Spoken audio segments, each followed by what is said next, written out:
What is good, Who Dat Nation? How y'all doing? Welcome back to RFS Saints, the exclusive New Orleans Saints channel as a part of Real Fan Sports. Welcome in, guys. Hope y'all all having a great week. I know it's the first stream of the week for me over here on this channel.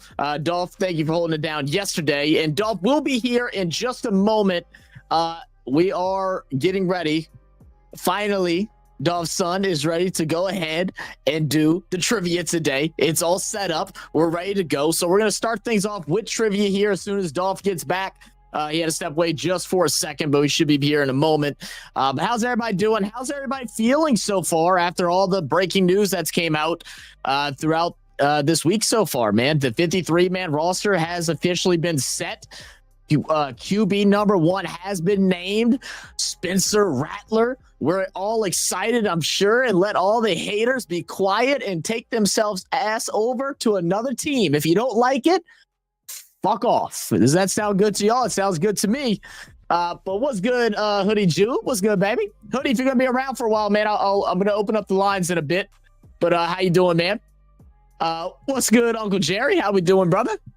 Said I was over at TJ Jones. Okay, I didn't realize TJ was live tonight. I normally try to catch a show. I missed it. Well, that's good, man. I hope TJ's doing good over there. I hope everybody's doing well as we're getting ready. Let's see. Dolph is finally back, so he's finishing getting set up.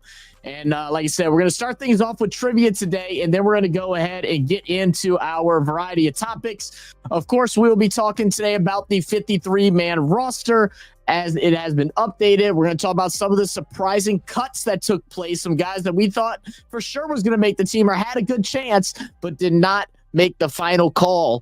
We'll also talk about the 2 new additions that we have added. And of course, Spencer Rattler taking over as QB1 and what his expectations will be like throughout this season. What do we expect to see from him leading this New Orleans Saints team?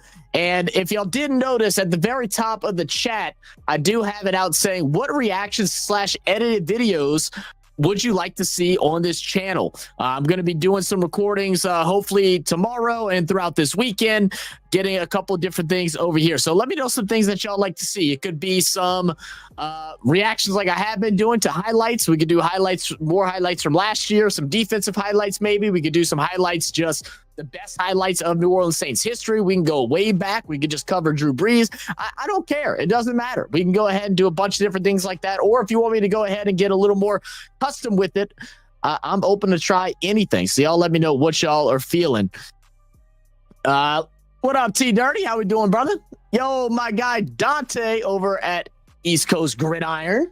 I don't have the links and stuff set up yet to be able to share it out to everybody's channel, but if y'all are interested in everything football, some of the best analysts on YouTube, go ahead and check out my boy Dante and family over on ECG. He has a really sick documentary being posted tomorrow. Actually, I was just looking at it on Twitter because he just posted it. Goodness, let me find it. Here we go. The QB Crossroads documentary of a high school football quarterback, a 3-star recruit. He features some of the some sneak peeks of it over on his channel and on Instagram and stuff over the last couple of days, and it looks amazing. I can't wait to watch it. Oh, it's up now. Oh, I thought it was 9:30 tomorrow. It's up now. Oh, well, shit. All right, well then go check it out now. Let me go ahead and find the link, and I'll just go ahead and send y'all right there. We'll share that at the end. So, Dolph, just let me know when you're ready, man. We'll get you in, and then we'll go ahead and start off with the trivia. But it looked good, man. I'm excited. I'm going to have to watch that as soon as we're done here. Dante, how was the experience, man? It seemed like you were, like, just uber hyped, bro. What's good, Dirty? What's good? All good. Perfect, man. Perfect. Well, let's see. Trying to figure out what Dolph's doing in the background. Looks like he's still getting everything set up. But, yeah, while we wait, let's go ahead and just go over the obvious because we know everybody's going to want to talk a lot about Spencer Rattler. So we'll start with that here. First off, are we excited? I mean, I feel like I'm pretty excited. Rattler gets the starting job. I think it was the right call. I think Shuck still needs some time to develop. And they say, you know what? Rattler's been doing really good, even though he can get sporadic, can go out and do all this crazy stuff. He still has good balance in his game, and that's why Coach Kellen Moore elected to make him the starter for week 1 against the Arizona Cardinals. In a game that I think is actually winnable for us. The Cardinals are definitely not a team to be, stepped on or anything like that. They're not nobody that you can just forget about. But I think it's going to be a game that is winnable to open up the season. And I hope it does, because our opening schedule this year is tough. It's quite difficult. Let's go ahead and look at that opening schedule real quick while we're waiting for everybody so we can do this trivia for the day. Let's see. Let's put this up on the screen.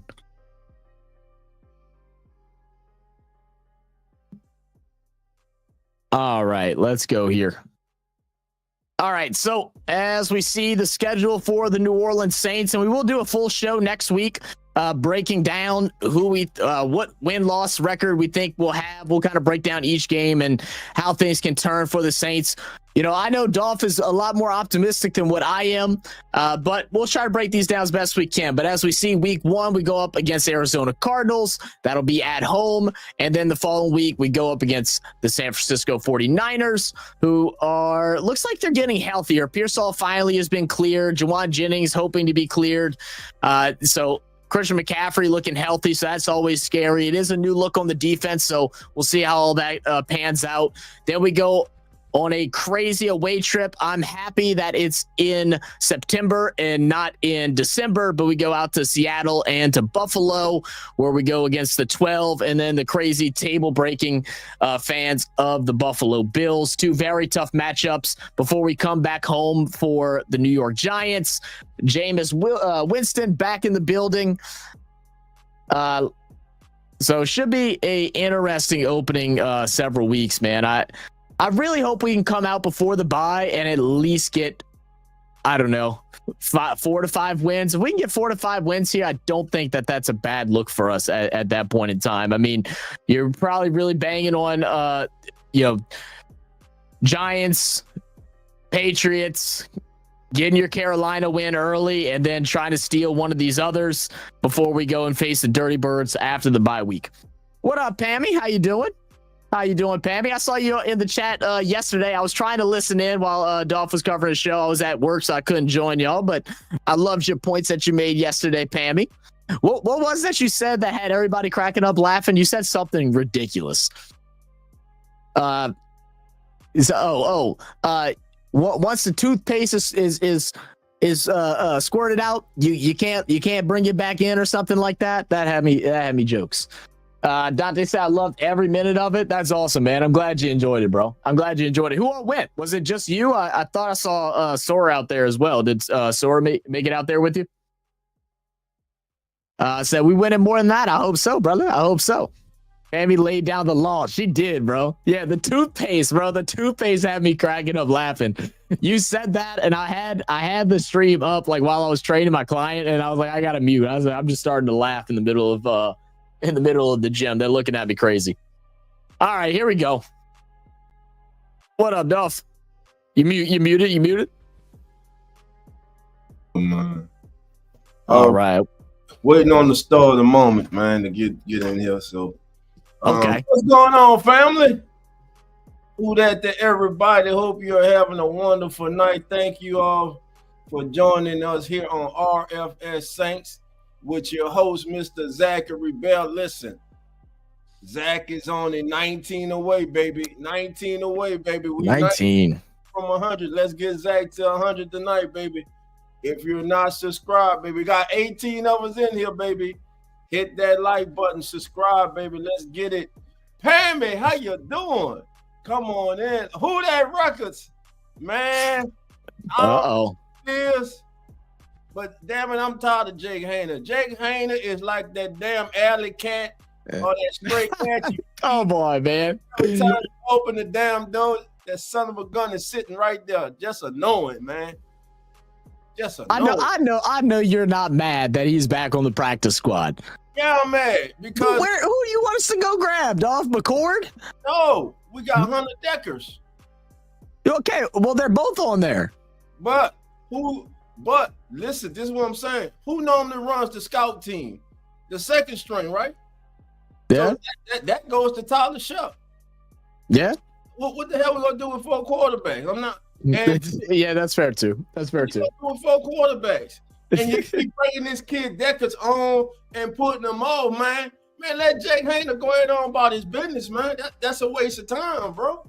I hear you. I hear you. I mean, I'd rather keep Hayner than Deckers on the practice squad personally, but just because he's familiar with the offense and everything like that. But I mean, if we got to go to our practice squad, we're screwed anyway. But you do have a point. I mean, we still have 2 empty spots remaining as of a couple hours ago. I think about 3 hours ago when I was doing all my research.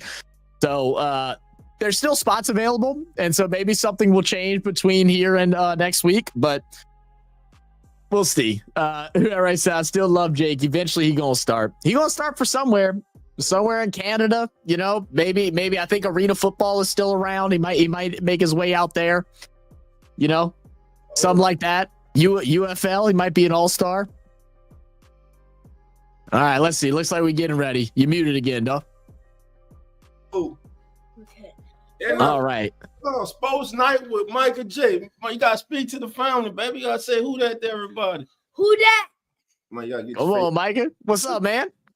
What's up? Thank you for being here with us and hosting this great trivia night. What you got for us? Some Go ahead.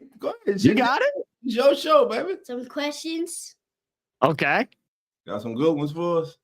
We got some good ones here. All right. Let me get the first one up there for you then. All right. Here we go. I got it right here. I know, but that's for all right. Go ahead. Read your first question. Who holds the record for the most sacks in a single game? A. Charles Haley. B. Lars Taylor. C. Derek Thomas. D. Bruce Smith. All right, there it is. That's the first question, baby. All right. That's your first question, and we're gonna give them 30 seconds, Micah. What you think about that? 30 seconds to answer? All right. Clock starts. 30 seconds to get your answers out. Let us know who you got. It's a Carter. Who do you think it is, Micah? Micah, you say who you think it is. Who you think it is, Mike? No, you can say it. Who you think it is. Pick one. Who you think? B, C, or D? Who you think it is? Hurry up. C. C? You think it's C? Okay. Okay, we're going to see. All right, well, 5. Get your answers. We only got one answer so far. 3, 2, 1. All right. All right, Micah, let us know who the correct answer is. The correct answer is Derek Thomas. Derek Thomas. That's Derek right. Thomas. C. Come on. All right, man. There we go. Jesse, you're wrong. Not Bruce Smith, baby. What up, Jesse? What's up, that sports dog guy? How y'all doing, guys? We're doing our trivia for the night. After our trivia, we're going to get into the 53-man roster. Everybody, we ready for number 2? What you got, Micah? All right, number 2, buddy. Okay. Come on, get Who it. holds the record? Oh, that's the same one.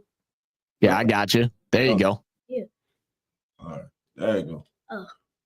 Who holds the record for the most defensive interceptions in a single game? A. Oh, that's a good one. Delta O'Neal. B. Kwame Lassiter. C. D'Angelo Hall. And D. All the above. All right. All right, guys. 30 seconds on the clock. Let us know your answers in the chat. Who you got? We got A, B, C, or D. Who you think it is, Mike? Who do you think it is? D. You think it's D? You think it's all of them? I think you cheating over there, Mike. I think you know the answers. I do. You do. All right, we got some B's. All right, we got 5, 4, 3, 2, and 1. All right. Who is it, Micah? Yes. The answer is all the above. That's right. All right. All of them. How many did they have? 4 interceptions in one game. 4 in one game? That's crazy. All right. All right, let's see. We got a couple wrong answers in the chat. We got a couple right ones. Who that records? The only one who got it right. Who holds the record for the most receiving touchdowns in a single game? A. Bob Shaw, B. Kellen Winslow, C. Jerry Rice, and D. All of the above again. All right. Let's see. Start the climber. 30 seconds. See what y'all got. Baby. What y'all got? Mike, you got some good ones tonight, brother. I know, man. He's actually some tough ones. Record for most in a single game. Yeah, you got to guess then. You don't know this one. You don't know this one? Oh, okay. This one. Let me see you guess this one. Let's see. Okay, what do you want to go with? I'm going with C. You see, I like C too. All right, time is up. Say C. Kai, what's up, Kai? Kai say C. Jerry say C. Who that records? What's up with the D and the slash, baby? Perry said B. The answer, family, is D. All the above, baby. All the above. How many touchdowns they had? 5 touchdowns in a single game. That's crazy. All right. I would say I could never pass up Jerry Rice, but I thought I knew Kellen Winslow had a lot. So all right. What's next for us? Who holds the record? Hold on. There you go. Who holds the record for the most INT thrown in a single game? INT is for interceptions. That's your for interception. So okay, let's go. A, you gotta read out. You gotta read out for everybody. A. Bob Shaw. B. Ken Stabler.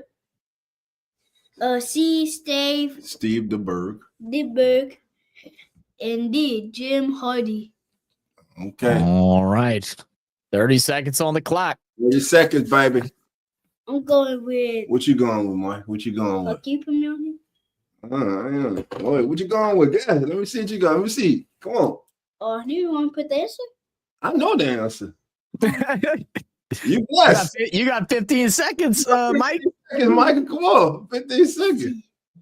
I pick C again. Okay, Michael going C. C again? All right. Michael's going C. Most interceptions thrown. Hey, look, you notice how it ain't Jameis. 3, 2, 1. All right. Right. And the answer is, everybody, D. Jim Hardy. Jim Hardy. I don't think anyone got that one right. Oh, man. Right. Many people got it. He 8 INTs in the damn game. No way. 8 in a single game? 8 interceptions against. How many possessions did he have? 8? No, they got beat 45-7. Lord almighty. He threw a touchdown. That had to be a defensive touchdown. I can't believe he got one. All right, last one, Mike. You ready? How many Six Pro Football Hall of Fame members are there? A. B4, C10, and D6. I'm going with D. I know what y'all going. But you go with D. I like that. All right, 30 seconds on the clock, guys. 30 seconds on the clock. Let's see. We're before we know the answer, we're gonna have Dolph name them. Are you cheating over there, Dolph, or can you name all of them off the top of your head? Some of them. Hank Stram, Ricky Jackson, Willie Roaf, Jim Taylor, Martin Anderson. Okay, that's 5. So it's not. Hold on. I'm forgetting. Sam Mills. Yeah. I'm forgetting. Oh, I know it. Is it players that have played for the Saints or that went into the Hall of Fame as a Saint? Players who have played for the Saints. Oh, played for the Saints. Oh, then it might be 10 then. I thought it was 6, but it might be 10. It's 10. It's 10? Remember, it's 10. Yeah, C. Yeah, it's 10. So the answer is 10. C. That's all right. All right, hey, John. Good job, buddy. Appreciate you. Good job, Mike. Thank you for letting us have you, Mike. Appreciate you, man. All right, man. You ready to go to bed? You got to bed time. He said, hell no. Right. Better go to bed, man. How you gonna play football without a good night's sleep? Yeah, you got practice tomorrow. Go. Love you. I got scrimmage tomorrow. Oh, yeah, scrimmage. All right. Yeah, you got to go get your rest. Love you. Okay, I got you. Okay. All right, tonight. All right, family. Hey, That's man. Mike. Shout out Mike, man. Shout out Mike, man. Big Mike. Big Mike. All right, man. Let's get into the nitty gritty of today's stream, man. Obviously, I know you talked about it a good bit yesterday as the 53-man roster was officially announced, and there has been some changes or some additions that have taken place today. But right now, let's just go ahead and break down what has occurred so far, and then we'll talk a little bit more about guys that we were a little surprised that got cut, some guys that we feel like should have made, maybe should not have made the team. And then also some of these new additions that we've added. I think there's been 2 new guys that we've added to the team just over the last couple of days and how we feel about those. So we're going to go ahead and we'll bring this up here. We'll take a look and see. Obviously, quarterback room, as expected, 2 quarterbacks, Spencer Rattler and Tyler Shuck, and Spencer Rattler getting the starting job. Are you surprised that we only stuck with 2? So we go with just 2 quarterbacks on the team, even though 3 have been quote unquote fighting. It was always just those 2. Yeah. It was always just those 2. It's just the facts.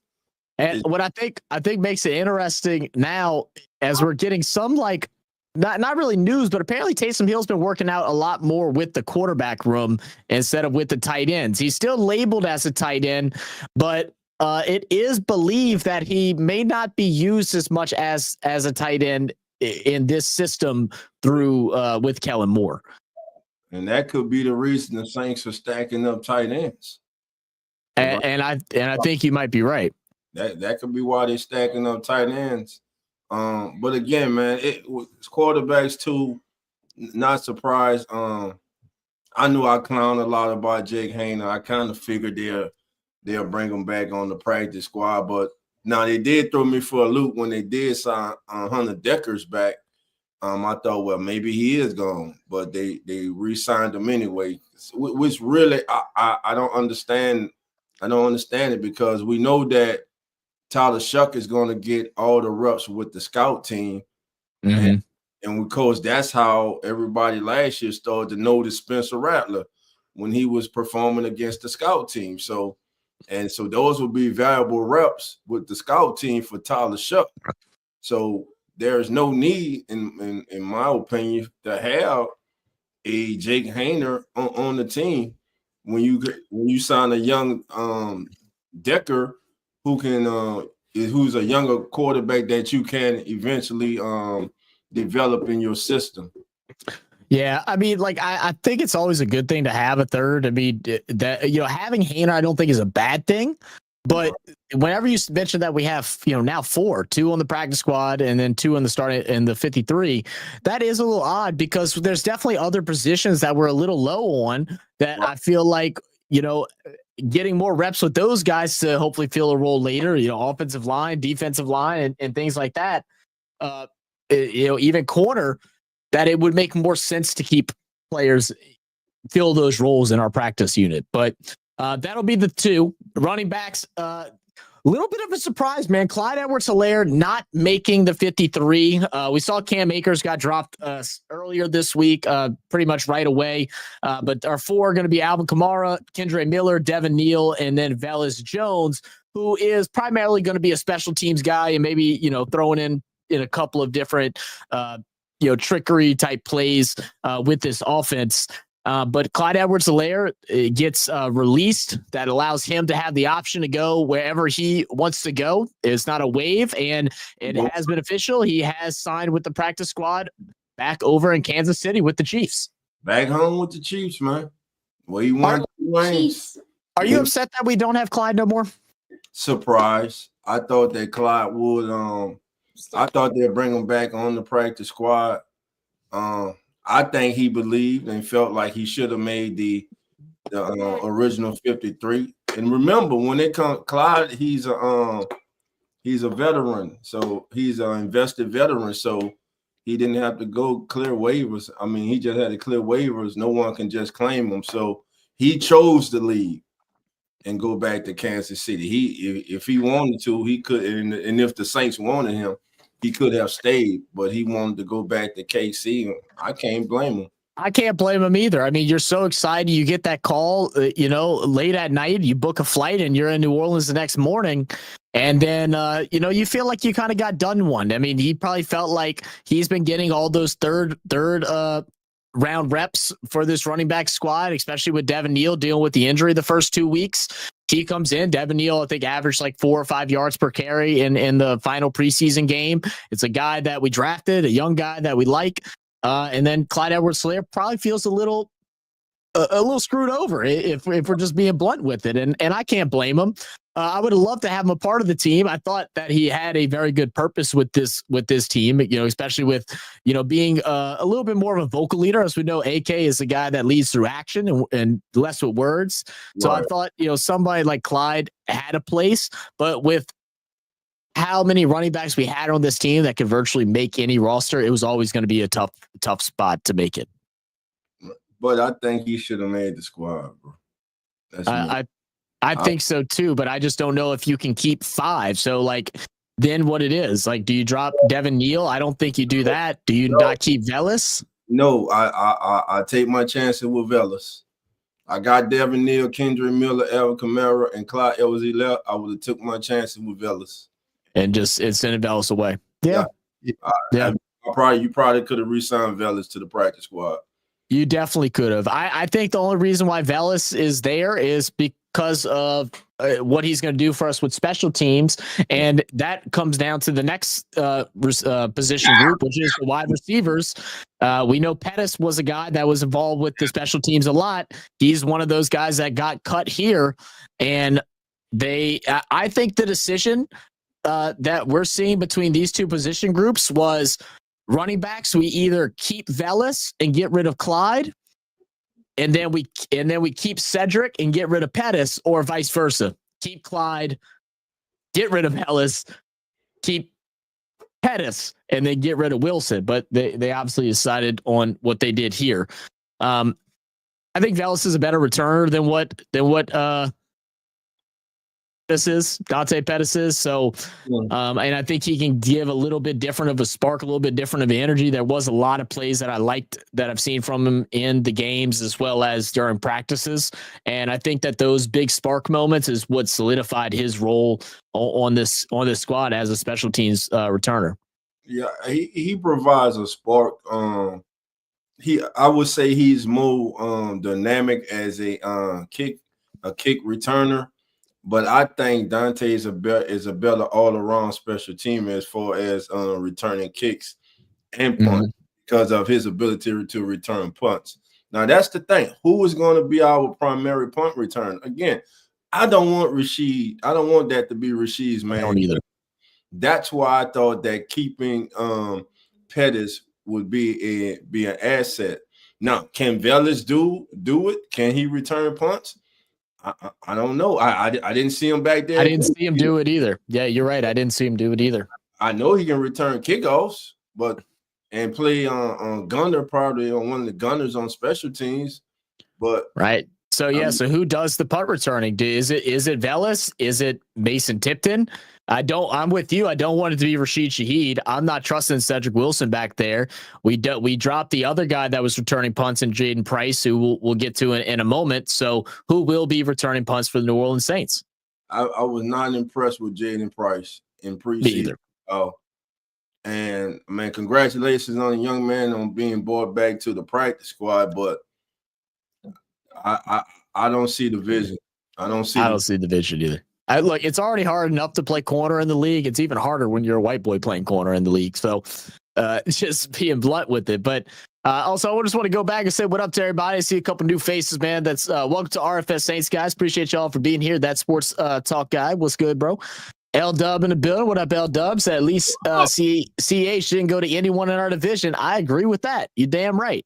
Could have won Panthers or Falcons. That would have been horrible. But yeah, so our wide receiver ends up lineup ends up being Chris Olave, Rashid Shaheed, Devon Vele, Brandon Cooks, Mason Tipton, Cedric Wilson. And we've been talking about it nonstop throughout all of preseason and training camp. I'm not going to lie. I could do without Brandon Cooks and would have rather kept Pettis instead of him. And also, like, it still might. But my biggest thing and my biggest question for you, Dolph, is Cedric Wilson's ability to block really that important? Yes. Over Dante Pettis and keeping a more viable option that can also punt return and catch the ball and has a connection with Rattler? A blocking wide receiver can turn an 8-yard run into a 25, 30-yard run. Mm-hmm. Would you rather Cedric Wilson out there blocking or Brandon Cooks? Definitely not Brandon Cooks. Definitely not. But that's kind of what I'm saying. Like, I'd almost prefer to have Brandon Cooks and get rid of Brandon Cooks and bring back Pettis than have Cooks in here. Because I mean, we've seen Cooks be on cruise control throughout all preseason, throughout just about every single practice. Not even attempting to block. I wouldn't even say blocking poorly. We're not even attempting to block in preseason. And not even getting open. Like, his routes are in slow-mo. It seems like he got his $7 million and he's chilling. He's like, I'm back with the Saints. I didn't like them whenever I left. I'm coming back. I'm gonna steal this $7 million and I'm gonna retire. That's how I feel. He pisses me off, man. Let's see if he turns it on when the lights are bright, man. I mean, hopefully so. He's still talented now, but absolutely. It's just I don't know. It's like you say. It's kind of like he just sleepwalk through the preseason, and we'll see in 2 weeks. Yeah, I mean, and he's the vet, so it's understandable to an extent. Vets normally aren't going 100% in preseason, but even with his time in Dallas, everybody's saying how Dallas needs another help at wide receiver, and I'm like, man, is Brandon Cooks like 40 years old? No, he was like 30 when he was there. I was like, how is he not getting open? How is he not getting used? Where did the fall off happen to where they are so desperate for another wide receiver? Like, I'm not saying Brandon Cooks is a bona fide number 2, but the fact that he was barely even utilized in Dallas worried me in the first place whenever we decided to re-sign him. But this will be the positions that we have. And then we also have Kevin Austin Jr., who got re-signed to the practice squad earlier. And then we'll talk about the new additions in a bit. We'll go into our O-line. Calvin Banks, Trevor Penning, Eric McCoy, Cesar Ruiz, Talisi Fuaga, Dylan Redunds, and then the newcomer, Asim Richards, Luke Fortner, and then the undrafted free agent, man. Maybe the diamond in the rough, Torricelli Simpkins, man. Wow, we finally got a diamond in the rough. How long has it been since we got one of them, Dolph? Congratulations to that young man. Again, y'all always hear me say it. Don't matter how you get there, man. It's about what you do when you get your opportunity. And that young man proved that, hey, I didn't have to be drafted. You didn't have to draft me. It was a mistake for teams to pass over me in the draft. I made the 53. And listen, he didn't just squeak by on the 53. He has been one of the most consistent offensive linemen. I think outside of Calvin Banks. Jr. or Talisi Fuaga. Yeah, he probably has been more consistent than on the dancing belt than Fuaga. So he has been. Yeah, he didn't just, like I say, he did not just ease his spot. Yeah, this kid earned it, man. And listen, remember when we had Mike DT, Mike was talking about him. He was a lot. That's what made me take notice of the young man. And lo and behold, man, when that kid was forced into the game, that Will Clapp went out early and straight out went out there and handled his business. I've been impressed ever since, man. And you looked at the film with him, you can see the upside. He's violent. He's a very aggressive, physical offensive lineman, which you need. So I'm definitely happy for this young man and very anxious to see his development as this season goes forward in his future with the New Orleans Saints. Oh, no, you're absolutely on one, man. I mean, And, to think that whenever the injury took place to the original backup center, if that doesn't happen, we may not have experienced what, Simpkins was able to show. He'd have been a guy that looked good against third stringers. And, he probably still would have made the team, but it wouldn't have been like this impact like we have now. So, like you just said, man, once you get the opportunity, it's what do you do with it? And Torricelli Simpkins, he came out and didn't let the opportunity come to him. He went out there and just snatched that thing up. And, yeah, absolutely amazing. And then, as we all know, Landon Young and then Wesley both going on to IR. And currently we have no offensive line depth on the practice squad, which was something that a little bit surprising for me. We do still have the 2 spots remaining. So, I'm curious to see what will take place if we'll go ahead and try to bring some other guys in to fill up those 2 spots because, with the injuries, we may need it. Actually, Zach, they re-signed Easton Kilty to the okay. That must have just happened after I did. Okay, so we got 1 on there now. All right, good. Well, that's good to hear. 15 players on the practice squad right now. Awesome. All right, and then that'll go into our last group for the offense, which is our tight end group, which, it was a room that isn't good. Like, it's not a room that jumps off the table. But it definitely was a crowded space. And it was interesting to see what guys they opted to go with. So right now, the 3 tight ends that we have kept is going to be Juwan Johnson, Jack Stoll, and Maliki Matavo. Right. And we decided to release Trayden Welch or waive Trayden Welch. He did pass waivers. And one thing I thought that was really cool was that he turned down every other offer. He had other offers on the table, but decided he wanted to stay with the New Orleans Saints. And he will be on the practice squad as tight end for us there. But in saying all this, we have 2 other tight ends that aren't named in this 53 because of them being in the PUP list right now. And that's Taysom Hill and Foster Moreau.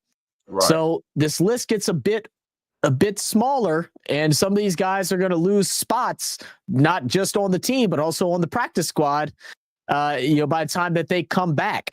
How do you feel about the 3 that we kept? Well, we bought Jack Stoll now and Trayden Welch are both on the practice squad. So they did move him. Okay. I saw this on here, and then I saw Jack Stoll on a different website said he was on the practice squad. Okay. So thank you for clarifying. They did move him.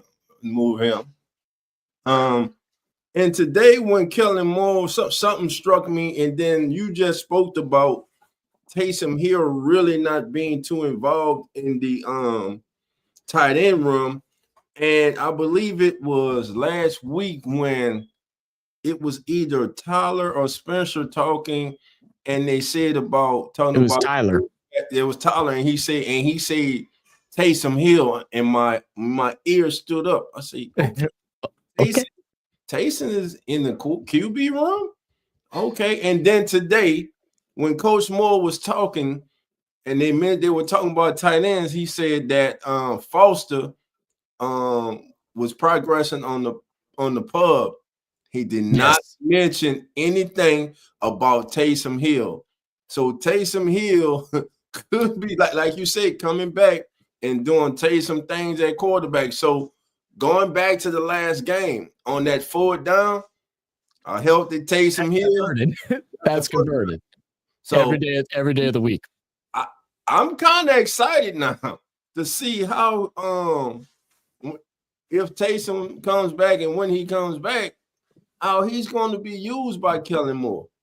Yeah. I mean, the thing is Taysom Hill's what, like 34 years old? He's up there in age. Let me go ahead before I start putting age on this man, and I don't know how old he is. Taysom Hill, no, he's 35. So he's 35 years old.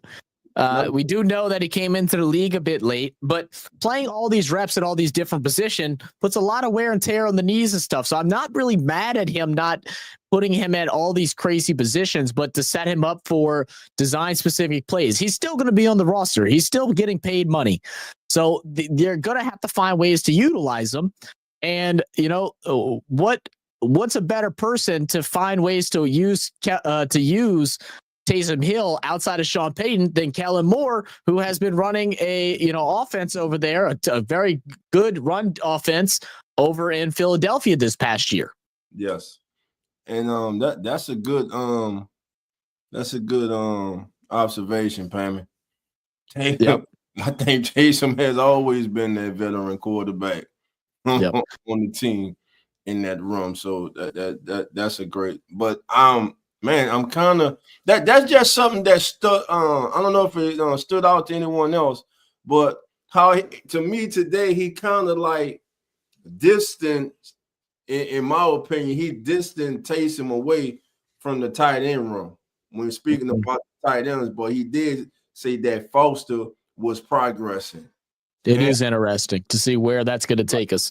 What up, Lester? How you doing, brother? Welcome to the channel. Who that? So let me My guy Jeff. What's good, brother?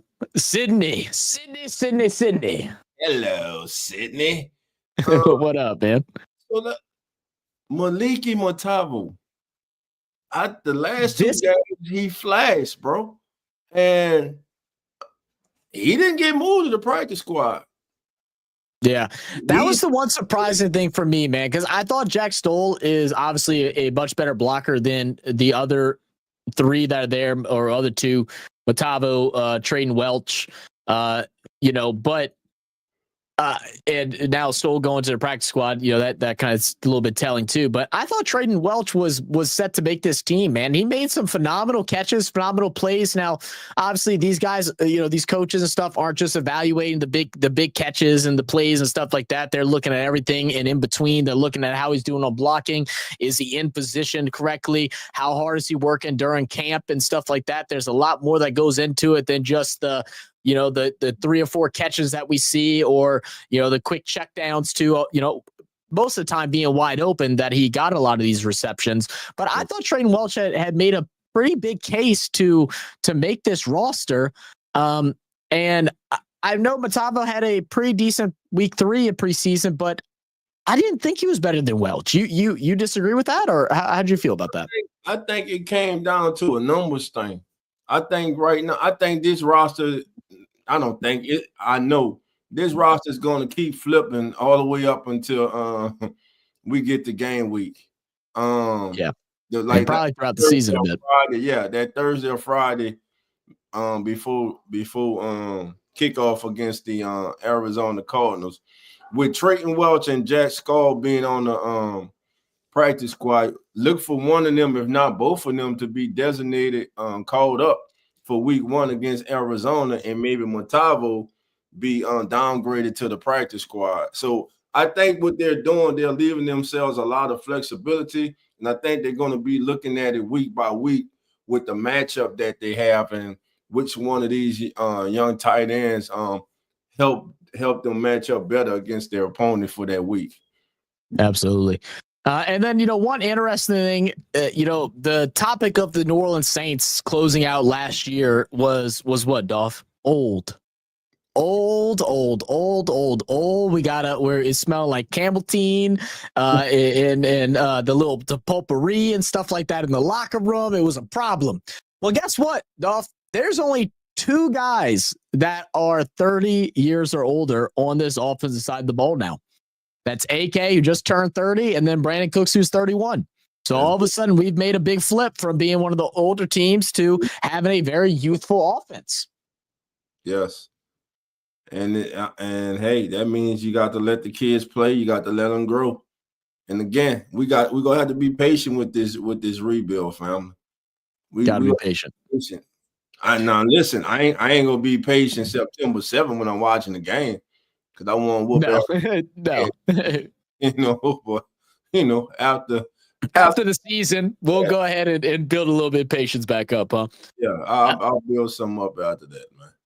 I do want to give a shout out, man. Appreciate everybody for being here as part of RFS Saints. This is the first year of RFS Saints, the exclusive Saints channel of Real Fan Sports. I thank you all for being here. My name is Zach. If y'all didn't know, here with my brother Duff, the co-host of the evening.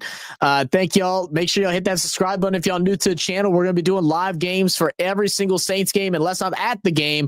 If I'm at the game, that means you're going to get some exclusive videos as well. I'm going to try to do some vlog style stuff and not just do commentary and weekly breakdowns like this, but you can get a little bit of everything here on this channel. So don't forget to hit that subscribe button. What's good, Brisky? You bastard. Brisky, I'm still pissed at you because you said you hate the Saints, and I don't understand why a Detroit Lions fan has hate towards the Saints. You should love us because we gave you Dan Campbell. But anyway, let's go into the defense, Dolph. Let's take a look at these edge rushers, and can we finally praise to the Lord that Foskey is no longer on this damn team. He is no longer on the team, and Coach Moore was asked today, will Foskey be added to the to the practice squad? And Coach Moore say no, not at the moment. Meaning hell no. No.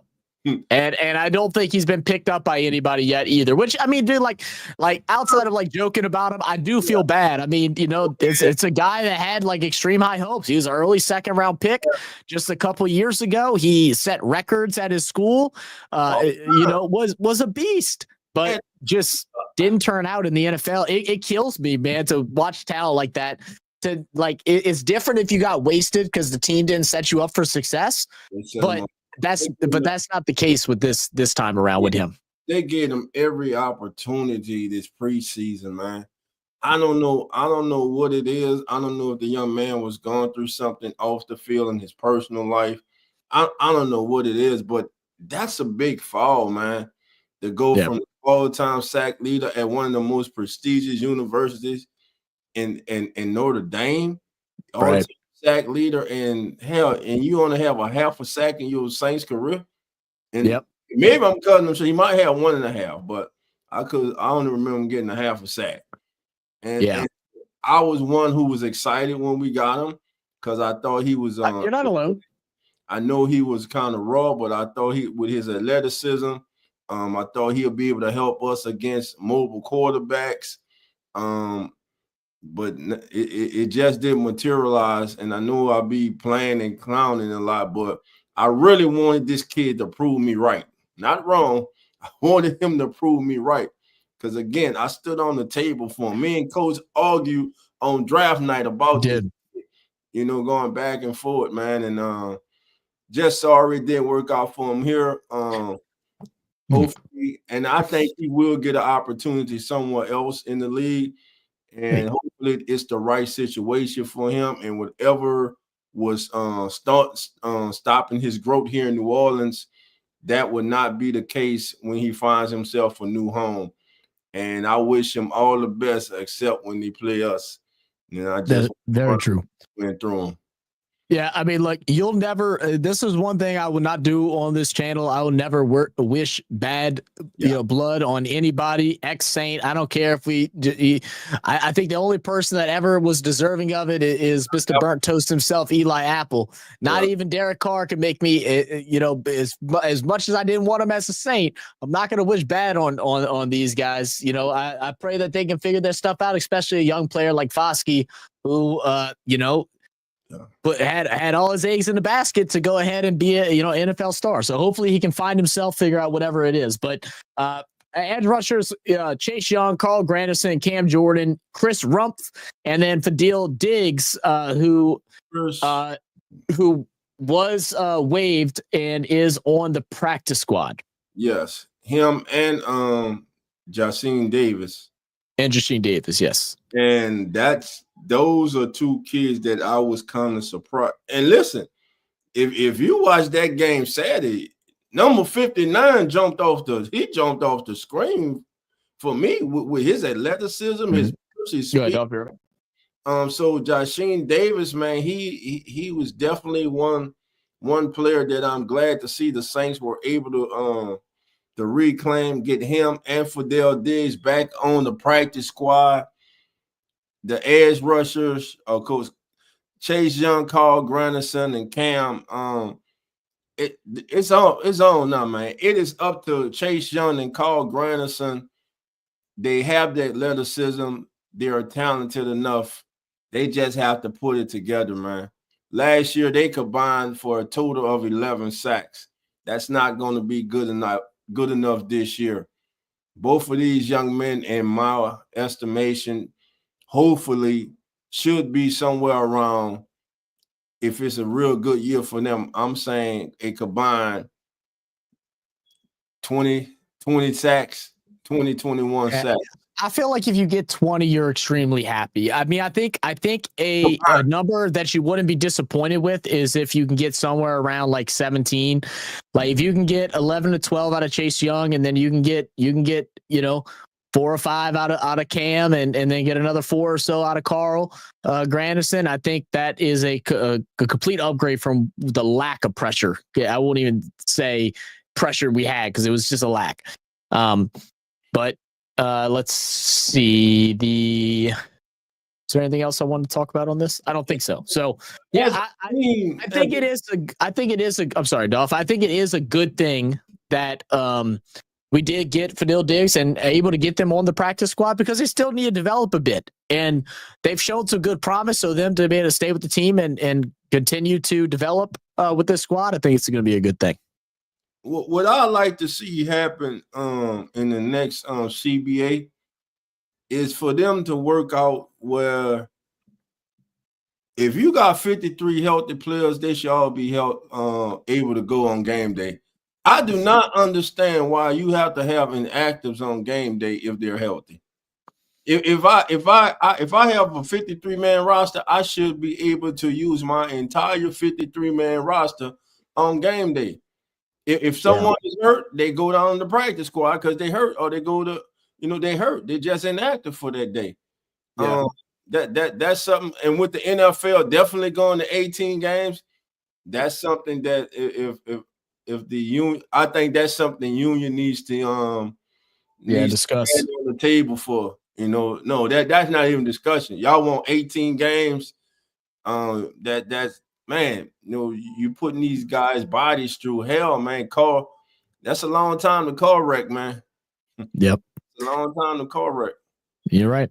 And then we go into our defensive interior. We got Brian Breesy, David Godshaw, Nathan Shepard, Vernon Broughton, Jonathan Bullard, and then Christian Boyd. Man, Godshaw might be the best acquisition that we've had in a while, man. I think his run stopping ability is going to make a big difference. And then we've already seen what Brian Breesy has done so far in this new style defense, using his athletic ability to cover up that middle. So, I don't think there was any like big deals with the interior. It was Jonah Williams. Jonah Williams. He was dropped and he's put on the practice squad. Yes, that's right. Jonah Williams was the one. Yeah, go ahead, Zach. No, that was it. Go ahead. Then, man, my guy, man, I called it. Christian Boyd, man. Yeah. I mean, I don't think there's a place where he couldn't have been on this team, man. He's made too many plays, deflecting passes at the line, putting pressures. So this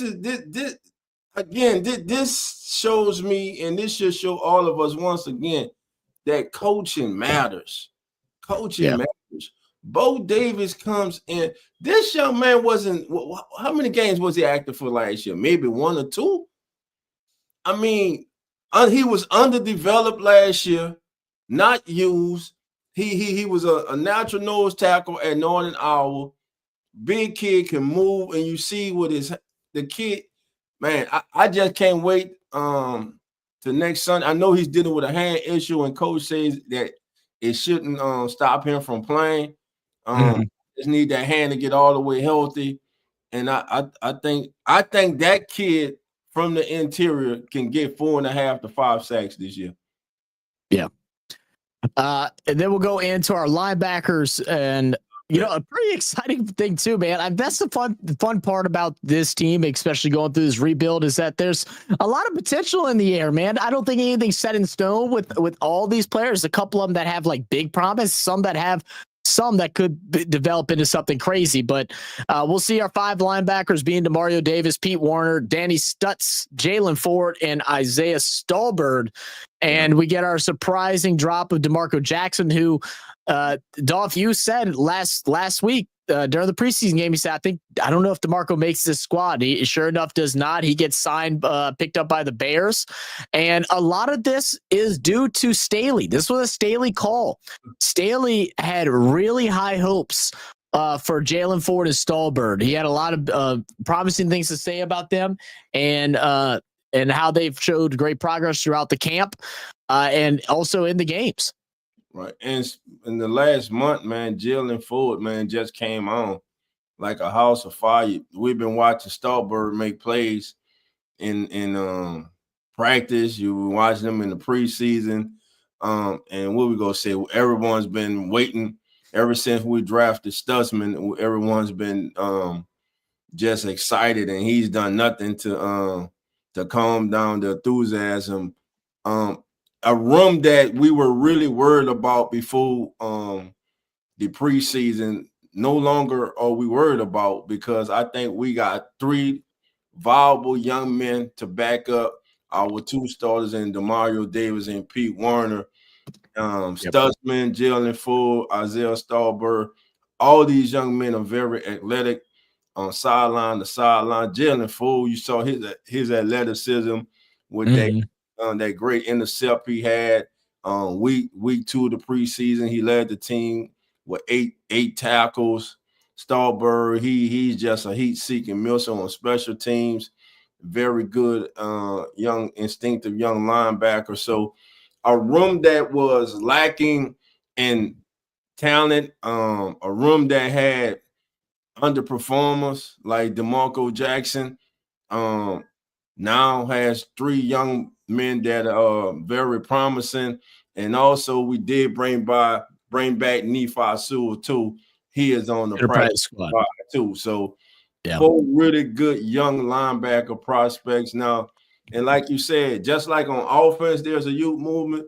There's a youth movement now on the defense. When you look at these linebackers, and then when you go to the back to the defensive line, you got Broughton, you got Christian Boyd, and Greasy, you got young. So it's really it's crazy because it's a quicker turnaround than what I expected, Dolph. It's a way quicker turnaround than I expected. Man, that's what I'm saying, man. Shout out to Kellen Moore, man. And one thing I got to say is this. Dolph, there's something that other people aren't going to like either about you shouting out Kellen Moore, but we also got to shout out the man that no one wants to say did a decent job. But got to give it to Mickey. He did it. He at least with this, he has done a good job. Stepping his ass. But what I see is he's allowing Kellen. This is Kellen's team. It's one thing I'm gonna say about Mickey. This one thing, and because he did it with Sean. Whatever Sean wanted, he gave Sean. Whatever Dennis Allen wanted, he gave Dennis Allen. And he's doing the same thing with Kellen Moore. And right now, I like the way that Kellen Moore is building his team. And he has flipped this roster. I mean, look, now we go to secondary. Look. Good point, man. Everybody got mad about him with picking up Jarvis. Who wanted Jarvis? Dennis Allen. Who wanted, all these guys that we all finally wanted on our team. We got him because the coach wanted, and Biggie said, okay. I mean, and maybe at some time I would like our general manager to put his foot down and know the best, that's his job, is to be able to know players and who we should grab. But one time he did put his foot down, it was for the wrong thing when he overrode Jeff Allen to pick some goddamn Davenport over Kyle Hamilton. But anyway. Anyway, we digress. So we'll go to the quarterback room again. Another young room, man. Kool-Aid McKinstry, Alante Taylor, Isaac Yadam, Quincy Riley, Ugo Amadi, and then Rejzon Wright. Someone that really wasn't even a thought to make in this roster, but is able to take a spot away from Rico Payton. And I know you're big on him. I know Coach Rock was really big on him, but I was damn surprised that Rico was the guy that we lost. I was not, because of last year, it was him and Rico. Every time those 2 kids got on the field, I was like, these kids can play. Yeah. Rejzon Wright and Rico Payton, who now I believe he got claimed by the Giants. But Rejzon Wright, if you watch him, he contests every pass. He is right there. And again, that breakup he did against That was just pure athleticism. That was bad coverage, though. I'm not going to give him a full slide on that, but he completely outstretched his reach, man. He just sold out. Man. It was a great play, man. The kid's a really good cover guy, still a young man, but I like him. And one thing about all these kids up here, they all can tackle. You are spot on, man. How many times in week 3 of preseason where we saw Ugo Amadi coming through and making some big tackles, but on receivers, on running backs, and I think that's where Amadi is going to. And I hope that Brandon Staley, and I'm assuming he does, notice what Amadi brings to the table, because he was really good at stopping the run whenever it broke to the outside. He did a really good job at that. And when you look at Ugo Amadi too, man, he's the backup to Alontae Taylor, so he plays that he'll be that star player too if Alontae can't go, and he's a good blitzer also. But I believe, and I've said this a couple times, I believe Ugo Amadi is one of the best unheralded free agent signings the New Orleans Saints have made in quite some time. He has been absolutely he ain't been he's not been like a superstar, but he has been damn right accountable. You can count on him. He gets out there, he fights, man. He knows his assignments. And he plays, man. Like he's not taking reps off. He plays. He don't take no reps off. He don't back down. So, man, he's been a great addition to the New Orleans Saints. And also, he goes cornerback, but also he can go back to safety too. So he gives you that flexibility also. And listen, young Quincy Riley, I love it. Isaac Yadam. I know. I think once Quincy cleans up a couple of things, like just a couple of being in the right position at certain times and being able to read, have a little bit more defensive IQ. He's going to be a dog out there, man, because he's a ball hawk. He knows how to find the ball. Sometimes he's just caught out a little bit out of position at times, but he makes up with it for extreme athleticism. So once he goes ahead and kind of synchronizes those aspects of his game together, he's going to be really good. I expect a very big a big second year like this year. Watch as his game develops as the season goes by. And speaking of Isaac Yadam, man, I know Coach was like, and we saw this before, but it's all about the NFL too. A lot of times, is about relationships. Brandon Staley had Isaac Yadam when he came into the league in Denver, and he was speaking about, telling the other kids in the room about Isaac Yadam, how he was and where he is now today. Isaac Yadam, I mean, he's been solid this preseason, and he will be the starting corner opposite Kool-Aid McKinstry against Arizona. And you could do a lot worse than Isaac Yadam, because some corner player around this league is just horrible. Yeah. Let's go to I guess we got 2 left, but safety room. I loved how I wasn't sure who wrote this. There we go. Luke Johnson, the staff writer for NOLA. I love how he wrote this here. Safeties, no surprises. Look, Justin Reed, Julian Blackmon, Jordan Howden, Jonas Sager, JT Gray. JT Gray, specialist in the special team. Jordan Howden with some special moments. Jonas Sager, who I think is who has potential to be an elite safety in this league. And then, Justin Reed and Julian Blackmon. If Blackmon stays healthy, I think we're looking at a very scary, even if the corners get beat, they ain't going far. Not with these safeties. Yeah. And you can expect a lot of 3 safety sets this year by the Saints too. I think so. I think Coach did he'll mix in Howden and Sanker in there. Now listen, long as we don't see JT Gray back there at for an extended period of time. I love you as a gunner, my man, but I don't want to see JT at no extended play at safety. Yeah, I don't. No, definitely not. Hey, I want to do a big shout out, man. We got 38 people watching overall. We got 23 people over on YouTube, man. Most amount of people we've had viewing the new channel here on RFS Saints, man. I appreciate y'all for being here. My name is Zach, the host of RFS Saints, here with my co-host and my brother, man, Dolph, from the Keeping It Real Who Dat Sports podcast as part of the Come On In Sports Network. Much love to you guys. If y'all are new, hit that subscribe button, hit that like button. And 18 away, baby, from 100. That's it, man.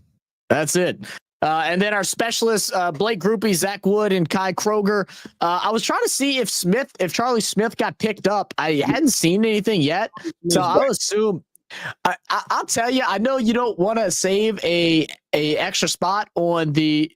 Oh wait, did he go practice squad? I didn't see that. Did he? Yeah. Charlie. Oh, perfect then, because I was worried about that. He doesn't count against the practice squad because he's that PPP player that. Oh, I didn't know that. Yeah, so I didn't know that. Against that. Well, good, because I'll tell you what, Charlie Smith, man, I mean, he really showed out in the games that he had. And in case something were to happen to Groupie, I mean, I'm a little more nervous than I would be with Groupie, but Smith definitely stepped up. They can't use him though because he's he can't kick. So they'll have to actually go out and get another kicker. Oh, all right. Well, I'm gonna have to look into all that because I didn't know about that. But But we would do. Obviously, we're keeping Zach Wood, our long snapper, and then Kai Kroger, and also Zach Wood, as Blake Groupie let everybody know, he's the highest ranking long snapper on Madden, which is sick. And then Kai Kroger, who a lot of people don't know if he will be the punter for this season. A lot of people believe that we may go grab somebody else. Neither him nor the undrafted rookie that we signed in Burnup have, unfortunately made their mark on this team. We continue to have a punting problem. And it is not good. A lot of people was like, let's just go grab Thomas Morstead. I feel the exact same way. I mean, I just don't know, but I don't know if either of those, I don't know if Kroger is the answer either. Man, it's over with, y'all. Let Thomas Morstead stay in the past, man. Bro, Thomas Morstead's still living in New Orleans. he'd be all right. That's cool, but man. The only reason why we got rid of him wasn't because he was playing bad. It's because he was worth too much money. We got rid of him because he became the highest paid punter in the league, and we couldn't keep giving him money, so we had to drop him. Them days over with, man. All right. Fair enough. Saints did try and trade for the Steelers punter. I did not see that, but thanks for the update, L-Dub. I don't understand that. We just trying to trade. What we go trading for a punter is crazy. We'll give you we'll give you a 9th round draft pick, man. Yeah. Whoever we pick an undrafted free agent, we'll let you have them. Before you move on, so yes, Charlie Smith is, according to Ross, he is on the practice squad. He's one of the 15. And he's part of the International Pathway Program. So I think by him being part of the International Pathway Program, that he will not be qualified to kick. Interesting. I'm gonna have to look into that. Yeah, I'm gonna have to look into that too. Because I know he comes from those that don't know, the oldest version of football in the world is not soccer. It is Gaelic football, and that's where he resides from Ireland. He played in the GAA, which is the Gaelic Football Association. Really dope sport, by the way. If anyone just wants to see some crazy shit, it's actually pretty fun. I've watched some highlights and stuff of it on YouTube. It's really sick. But okay, interesting enough. But let's go in. Let's talk about our surprise cut stuff. What is the one surprise for you? And now that the roster has been named for now. Surprise cut. Who is the surprise cut? Really, there aren't no surprise cut. So you like every decision that's been made so far. That's good. That's good to hear.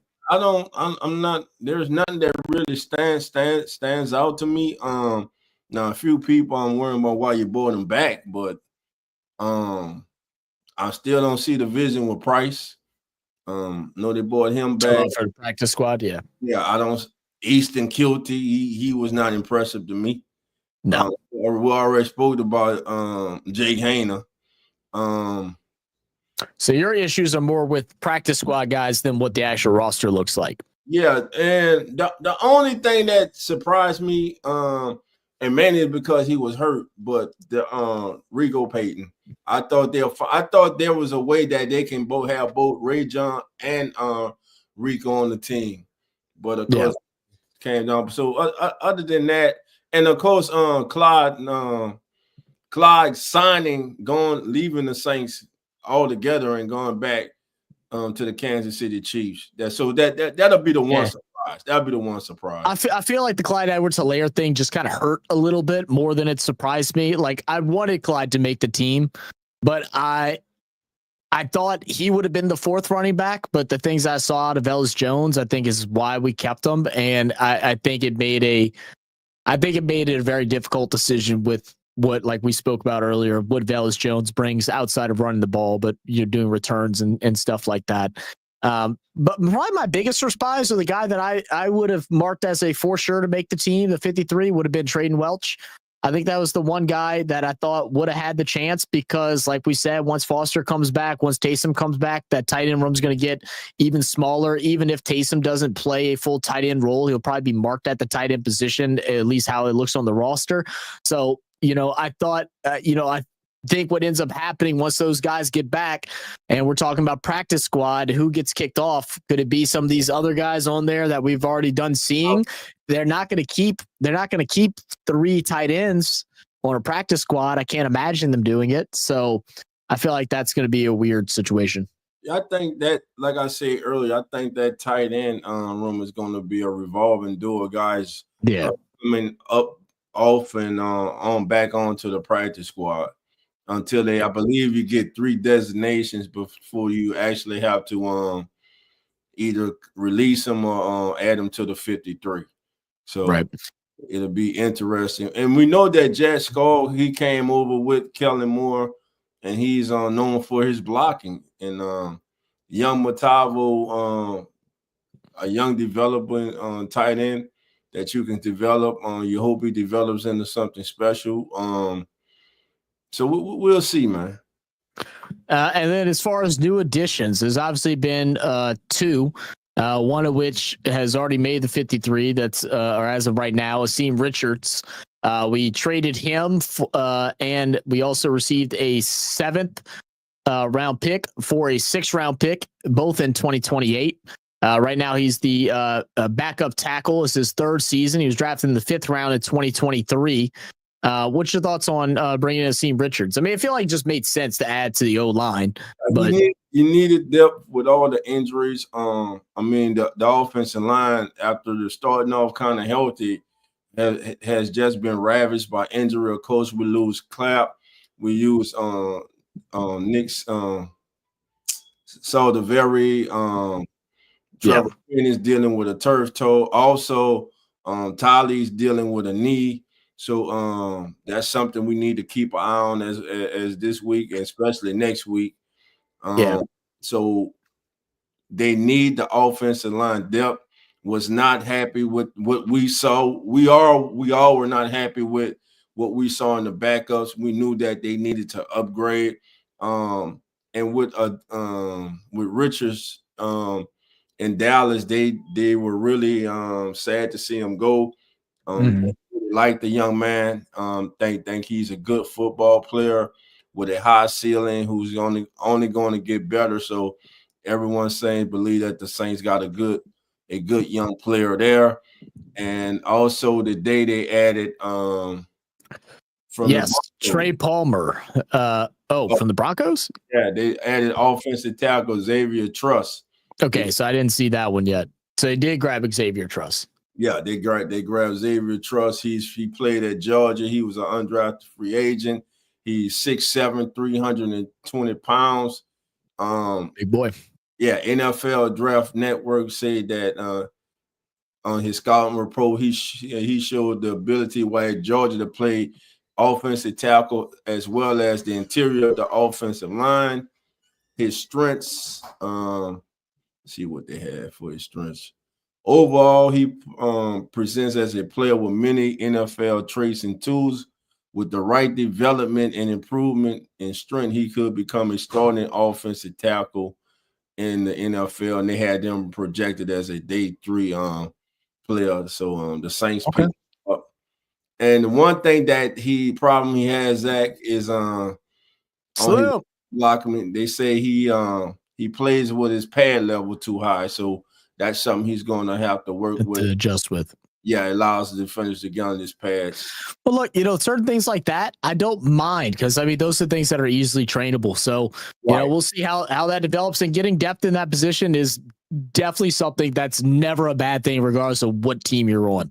So I love that. The one addition that I tell you straight up, I absolutely don't like. I know people from Louisiana like it because he's a Louisiana native. I forget what city he's from, but we go ahead and sign wide receiver Trey Palmer.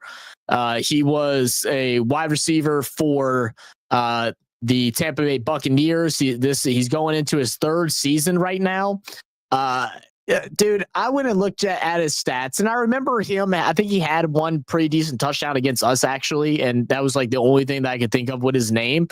But my goodness, this dude has some issues, and I'm sitting back like, oh, we let some of these other receivers go, but we bring in a guy like Trey Palmer. It's like I don't understand the vision whenever there's still some wide receivers that are out there that are available, although maybe a bit more expensive. One of which everyone's been asking for, and I have been not willing to make a big jump for him. But no, your Gabe Davis. But Trey Palmer, I looked up his stats from the last 2 years. He has a very poor catch percentage. His catch percentage is at about 50%. It's like just over. It's somewhere between 50 and 55. I wasn't about to go bust out the calculator and do some math. Right. In his 2 seasons, he's had 4 touchdowns. His best year was his rookie year. He went 39 for 68, 39 catches on 68 targets. Like I said, just above 50%. Right. And for 385 yards, 3 touchdowns. He fumbled the ball 3 times.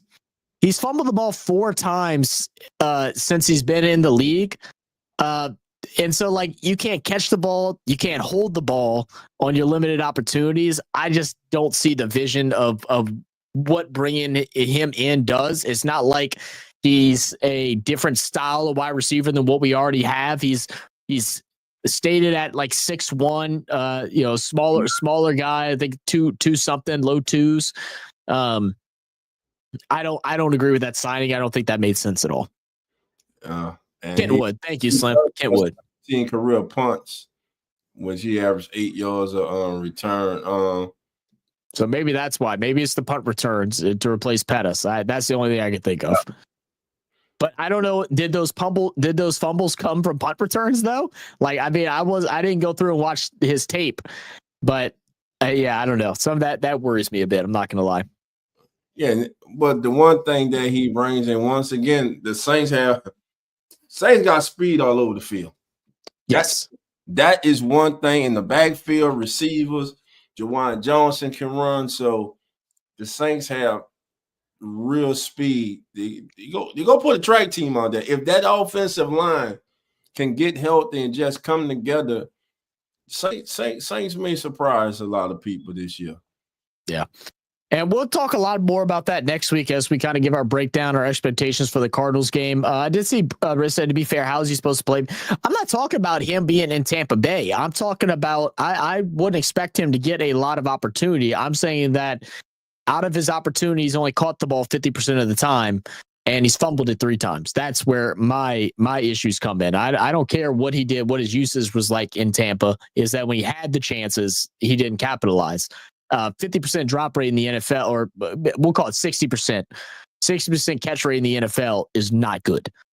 But final topic, because I know we're getting a little bit later, and I'm going to open up the lines afterwards. I know Dolph's going to kill me. You got to get up early in the morning, I'm sure.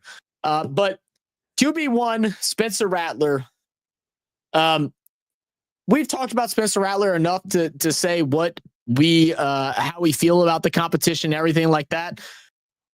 I don't even want to have the conversation of if he's deserving or not, because guess what? He is. He is the quarterback one. So if you're going to come in here and say that it should be Shuck, look, I'm sorry, buddy, it's not. So go ahead and walk to another channel if that's really what you want to do. I'm not trying to entertain that today. What is your expectations for Spencer Rattler this season? To improve each and every single week and shut all the naysayers up. And I'm hoping that this young man lives up to what a lot of people around the NFL think, that he has the ability to be a starting quarterback, not a bridge quarterback, but a starting quarterback. My expectation is I hope the young man turns into the franchise quarterback we need, so we ain't in the draft next year looking for a damn quarterback. That's it. Yeah. I expect him to grow. Yeah. Look, this is how I view it. I'm hoping that he is so good this year, and I like Tyler Shuck. Dolph knows I'm been a fan of Tyler Shuck since when we drafted him. I said, "Oh, it's a little high." I said, but I want to hit him on this team. I wanted us to grab him in the 3rd round. I said, if we didn't get now the draft obviously didn't turn out the way that we all expected, but I said if we didn't go quarterback in the 1st round, then I want us to grab Tyler Shuck in the 3rd. That's what I wanted. I hope Tyler Shuck doesn't see the goddamn field, because that means that Spencer Rattler's got something. And that's what I hope. I could give a shit less about my opinion of who I think is the better quarterback, the worse quarterback, the lesser, whatever. I want Spencer Rattler to go out there and ball the hell out, be everything that he believes he can be, because we know he has the confidence. You can see his poise, his demeanor through this year, his growth in the short time that he's been with the New Orleans Saints. And I hope he comes out and just absolutely balls. Yeah, and again, I'm kind of frustrated with everybody who are just saying, just wait, it's a matter of time. It'll be after Saints start 1-3, Saints start 0-4.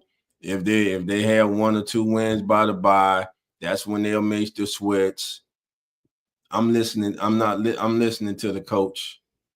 The man says whoever we name as the starter will not have to look over their shoulder. For him to get pulled, I think it'll have to be injury, or he'll just have to be playing so damn bad. I'm talking about who is a horrible ass quarterback. I'm talking about what was the Jets quarterback went to Denver, man. Got selected. Wait, that went to Denver? Yeah, he went to Denver too. Now with the Dolphins at the backup. Help me out, everybody. Y'all know who I'm talking about. Oh, you're hurting me because I don't. Oh, wait, you're talking about Zach Wilson? Zach okay. Wilson. Yeah. You screwed me up with Denver. I didn't know did he go to Denver? I didn't think he did. He was at Denver last year. Then he went to the Dolphins this year. Oh, my bad. Okay. Yeah, exactly. Zach Wilson. Zach Wilson bad, bro. I think the only way that we see Shuck is because I think Kellen Moore has been almost too honest with us. We've been asking for some honesty in this league because we all from New Orleans, we all nosy as a mug, and we got to know everything. We can't just allow things to develop and have things kept secret. We got to know what your mom and them are doing, your mom and them's neighbors are doing. We got to know all that. He's been honest. He's been honest with his approach. He said from the beginning of training camp, they're going to alternate. It's going to be a true quarterback competition. He did it. He said preseason is going to be a competition through all the preseason. He did it. He said, I'm not going to hide the quarterback. Once we figure out who the starting quarterback is going to be, we're going to tell you. What did he say in his press conference on Saturday? He said, Sunday, I'm going to get together with the coaches. We're going to do small evaluation. Monday, we're going to come in and we're going to do the real evaluation. And the announcement came today. The announcement came Tuesday. Right. That's what happened. He said that whoever's QB1 is going to be QB1. So unless Rattler goes out there and just completely shits the bed, and there is no hope, no future in what that kid could bring from the eyes of the coaching staff, that's the only way we see Shuck. right? And it's not a bad thing for Shuck to have to sit for this season either. And no, he needs to develop. And L-Dub, if this is for real, this is what I'm talking about. It's ridiculous. It's ridiculous. People actually hoping the fucking You're kid. back, Dolph. Yeah, I know you know what kind of people in the mills, man. I ain't giving away my breath on them, man. Because some people, Pammy said it last night. Pammy Whammy said it last night. So that's what that's all about, man. That's BS, bro. To hope this damn kid get hurt just so you can be right. And the quarterback that you wanted, that you thought was going to be automatically just given the keys to this team this year because he was drafted 40th, because he was the highest drafted quarterback since 1971, because all the talking heads who don't follow this team said so, because some of those who cover the team felt that he would be. Everybody doubted Spencer Rattler, including Kellen Moore and his staff. That's why they went out and they draft Shuck. But like I said yesterday, they did not realize what they had in that young man till they got in the building and were around him every day. And guess what? Spencer has gotten better. He's not holding on to the ball like he did last year. He's going through his reads and his progression faster this year. Mm-hmm. He's making some good decisions with the ball. He's still a young quarterback. This is his second year. He was a 5th round selection. But a lot of you forget he was a 5-star quarterback. At one time, he was the projected number 1 pick in the NFL draft. So there is talent there.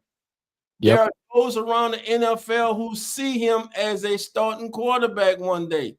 This was said this summer. And now he's the starting quarterback of the New Orleans Saints. Yep. If it was reversed and it was Shuck, I'll be saying the same thing. The exact same thing. Thank you, Dolph. And look, we're consistent, bro. We bleed black and gold. That's on your show. I almost said mother effers, but oh, you can say it, Dolph. I just all good. These so-called fans, Saint fans, who that fan, because Pammy said it last night, and I'm gonna say it again. I really don't want to get into that shit, man. But we know what it is, man. Like, just say it, bro. It's true. Some people just, man, I don't understand, man. I just don't understand. It's 2025, man. Yeah, it's 2025. And thank you, sir. Thank you, sir. Yes, I don't know, man. Some shit you deserve your energy, man. Exactly, and most like I'll tell you as. I do another channel, those that don't know, called Real Fan Sports. I cover world sports, like sports in India and Australia and England and all kind of shit like that. I get ridiculous, most absurd comments every single day. Some of the most ridiculous things. Sometimes I just wonder, like, if their mother never put soap, put soap in their mouth, because it's crazy. Some of the wild shit that they say on the internet. You know, the best thing to do is just laugh when they post it. Just laugh at them, bro. Just make them feel stupid. Retweet it and just put laughing emojis. You're stupid.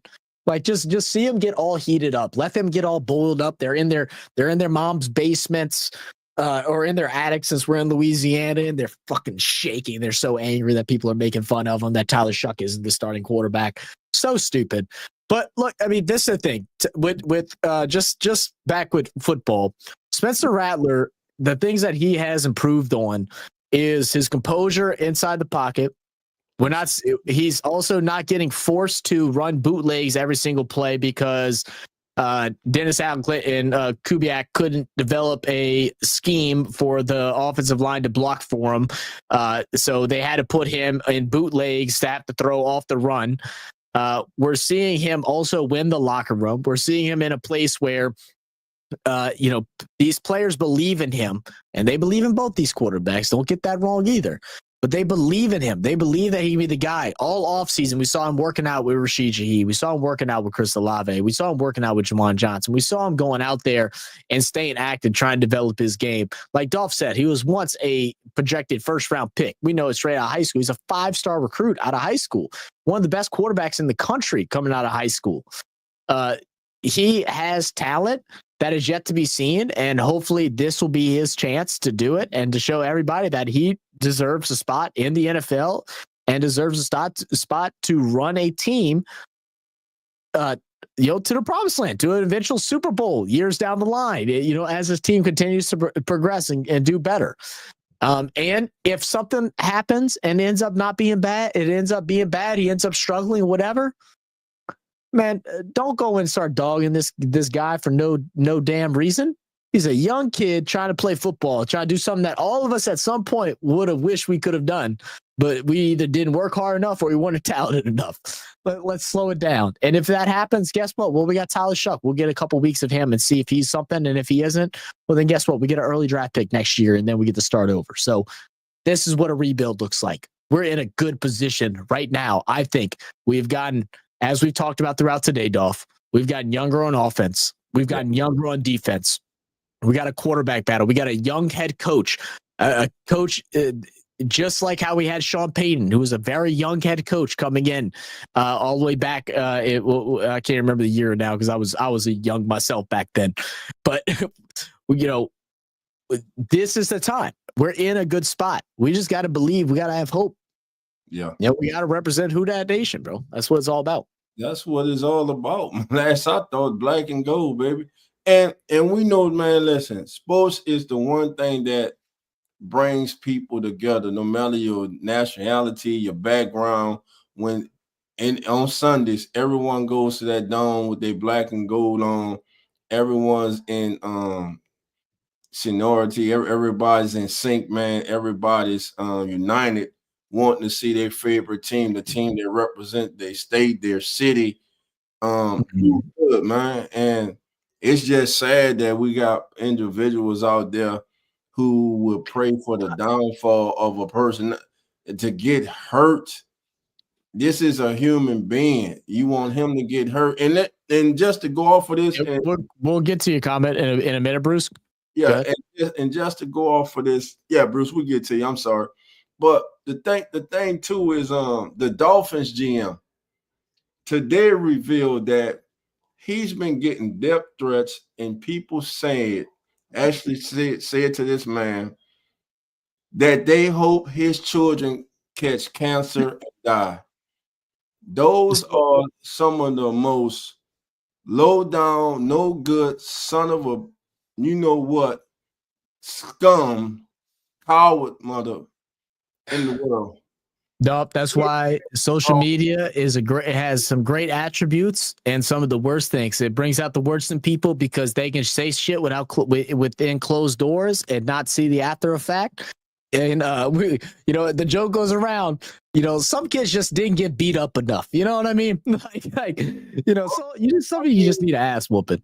To say because you're upset that your team that you supposedly support didn't pick a player you want or do something that you thought they should do, or the player that you wanted to start on the team is not starting. You say that you wish this man's kids, innocent kids, catch cancer and die. You are a lowlife. You have no morals. You are a person who is lost. You are a lost soul. You are a person that is just filled with anger and hate. You need help. And it is just, we as a people, we do better, man. As a people, we got to do better. No, you're absolutely right, man. That's why, like I said, early in the show, I will never in any of my channels talk bad about somebody or call them out or say some stupid shit, wish the worst on them on this channel. It just ain't about that, man. Bigger than football. Everything is bigger than football, man. Football is an entertainment. It's like, come on, man. It's really just, it really is unreal. It's been funny watching like Twitter right now. I know Nick Underhill, after the quarterback battle was decided, he came out and tweeted, at least now that the quarterback battle is settled, all the Saints fans are going to rile together and all support the starter. And he said it sarcastically. I reposted it on X, and I knew he was being sarcastic, but I'm like, for the love of God, just please, decisions made, just support it. And then, of course, everybody else. You got this one dude, his name's like, there's one guy that's named number one. There's two people that are number one Tyler Shuck fan. One of them is like a huge Shuck fan, but he isn't toxic. The other guy is disgraceful. And people like that just don't belong in the sport, in the community, man. Don't even give them the time of day to give them a voice or a following to feel like when they say things that it matters. And then, you talk about right now, sports are becoming a stand thing where you players stand instead of you are just representing your squad. It's like, if my guy doesn't get the start, then I hope the worst. The dude was wishing that the Saints lose every single game since they didn't start Shuck and all of this. And I'm like, well, then you're a Shuck fan. So get out. We don't want you here. You're not welcome. And even when Derek Carr was here, and there were times people going at his family. Nah, don't do that shit. If you keep it on the field, man. I mean, I don't know, man. It's frustrating. We take it too far. You got fans fighting at games and shit. What the hell we be fighting for? That's what I want to understand. Not a one of us. We help pay their salary, but not a one of us be. If you're not in the suite, $100 contract, go to jail. Yeah, you're right. Enjoy yourself, man. We win, you lose, shit. I'm gonna look at Bruce's comment, but I do see Nate's comment way down the line. So are they actually saying that, or are you just exaggerating? Never ever heard any fan base say anything like that. Brisky, you just haven't watched football enough, because it's in every single fan base. Though the darker one was Miami's fan base that was saying stuff like that. It happens all over the league, man. I've seen it in your fan base too, Brisky. Don't act like y'all so innocent, but. I saw Bruce had a couple of really good points that I want to touch on. I am going to go ahead and open up the lines. If anybody wants to hop in and talk for a little bit, I'll probably go for another 15, 20 minutes, depending on who hops in or if anyone hops in. If you got to roll, go roll, brother. I'll let you later, man. All right, man. Who that to everybody, and have a good night, baby. Yes, sir. Make sure y'all go check out Dolph over on the Keeping It Real Who Dat Sports podcast. Man, my guy Dolph doing some great things. We are all part of the Come On In Sports Network. We've done some amazing shows with some Saints reporters. We did a show just a couple weeks ago with Nick Underhill. We've done shows with Jeff Nowak. You actually had Dolph was live on air with WWL with Mike Detillier and Jeff Nowak just a couple weeks ago. We're really trying to grow this thing and bring y'all some special content. We've done interviews with Jay Harris. We've done interviews with the voice of Madden. It's really cool, all the things that we've been able to accomplish through this channel. So if y'all want to continue to see really good entertainment, also some different perspectives from around the league, we're hoping to bring in official Saints reporters, Saints media members, as well as hopefully some more ESPN and CBS guys as well. But I do see Jerry in the building. Let me go ahead and read this comment first, Jerry, and then I'll pull you in. Said, I don't find him getting overly satisfied. Calm demeanor. All I see is a guy who truly wants to get better each time he gets out there hungry. I agree 100%, Bruce. I agree 100% with that comment. That, I think, is the biggest difference. You can tell, like, just watching him perform, Spencer Rattler being that he looks different than what he did last year. He wasn't thrown against the Wolves. This year, he has came in prepared. I was scratching my head when we picked a quarterback that high. I kept a fair eye. He's simply the better quarterback. I think Rattler is the better quarterback as of right now. I did like Tyler Shuck with the things that I have seen throughout his development. It does suck that he is older because of the injuries that he's suffered, and he's only played in 28 games. He's also had less practice and everything like that, and that's why we see that composure being a little bit shaky with Tyler Shuck. Like, if I were to break down the differences between Tyler Shuck and Spencer Rattler, I think Rattler's accuracy is a little bit lesser of Tyler Shuck's. But the one thing that Rattler has that is above and beyond Tyler Shuck's ability is his composure in the pocket, his ability not to panic. And, when it comes to developing a quarterback, especially even at that age, he is older at 27, is that you can't teach composure. It's either you got it or you don't. And, he has a year to figure out if he does or not. Is kind of what it's like, because if Rattler shines, then Rattler's the quarterback of the future. If Rattler just does, then he may have one other year. If he does really bad, well, then Shuck has 6 weeks to prove it that he could do better. If not, then we move on. But that's kind of where we're at. But let me bring in Jerry. What's good, Jerry? What up, nephew? Oh man, just loving life, man. I'm very appreciative of everyone from the Who Dat Nation coming and tuning in. This has been crazy. I didn't expect us to have a 20 viewed stream this early in our shows. So this has been really sick to have everybody in here supporting the channel. And shout out my brother Jerry, man. If y'all all know Jerry. If you follow Saints, y'all know Jerry. Well, what's your damn right? What's your thoughts? Either or, whatever topic you want to talk more about. Either any thoughts on the 53-man roster, or do you want to talk more about the quarterback situation on Rattler being named starter? Well, give us your words. Well, I will say, congrats to Spencer Rattler on the QB1. I think he'll do just fine. Saints fans, y'all just got to be patient. Y'all really got to be patient, because after what Zach said and after what Dolph was saying before he got off, y'all just got to learn to be patient. Y'all got to learn how to just give it time. Some of y'all just don't like the situation. Some of y'all just don't agree with it. But let me tell y'all something. Whether you like it or you don't, Spencer Rattler is QB1, and it's official. In a discussion. Exactly That's all I want to say about that. No, I mean you're spot on, Jerry. I mean, like Duff said, like you said, things get taken too far. We take the human aspect of things away because we're able to talk amongst social media. People in the comments, everybody's been nice here today, but they aren't always nice in every stream that I've ever done. But it's because you can't put a face to them. You're not standing in front of them. So you get a little wily and you think you can say whatever you want, act like it don't mean nothing, but it does. I may not judge at the end of the day, but we all know who will. Big man upstairs. He'll be the judge at the end of the day. Amen to that. And I want to pick up where Dog left off about the situation. Look, yes, sir.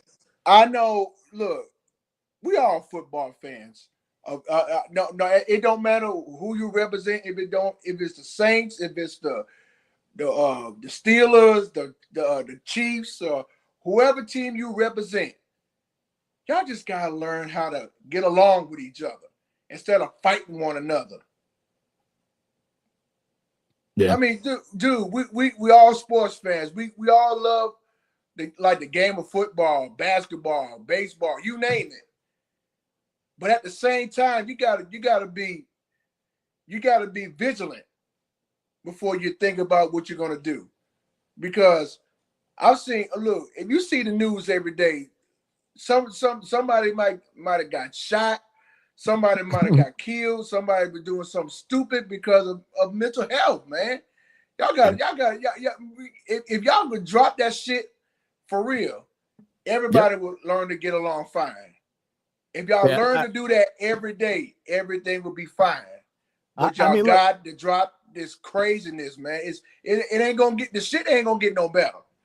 And it's not gonna get any better once this stuff stops. I agree with you, spot on, Jerry. Look, this is the thing we all seem to forget at times.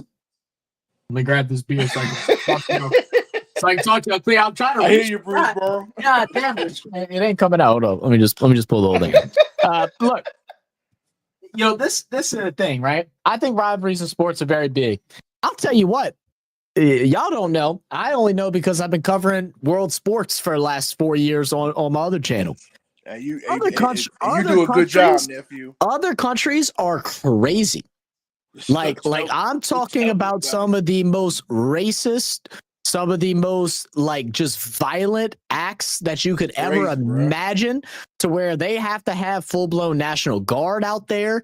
They have to have fences separating the teams and stuff like that.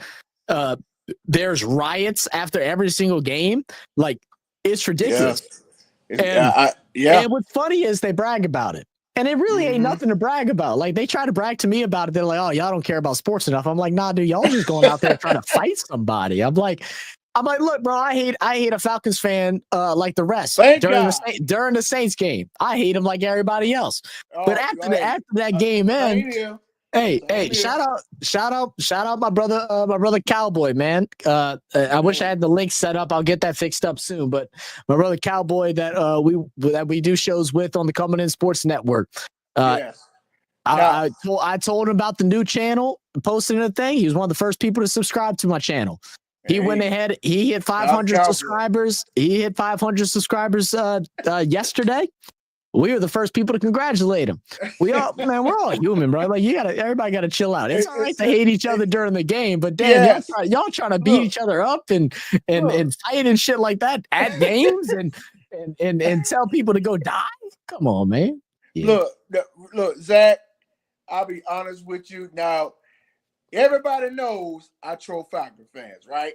You seen it. You see me do it a lot every day. Yes, sir.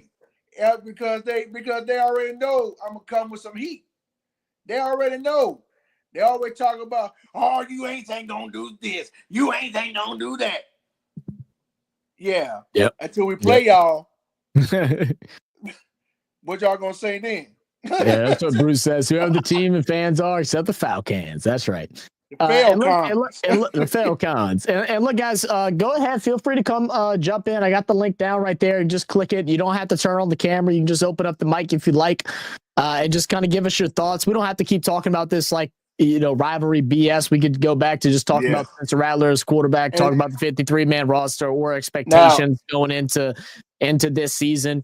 But come say what up. Don't be shy, nothing like that. We're just here to have a little bit of fun for a couple more minutes.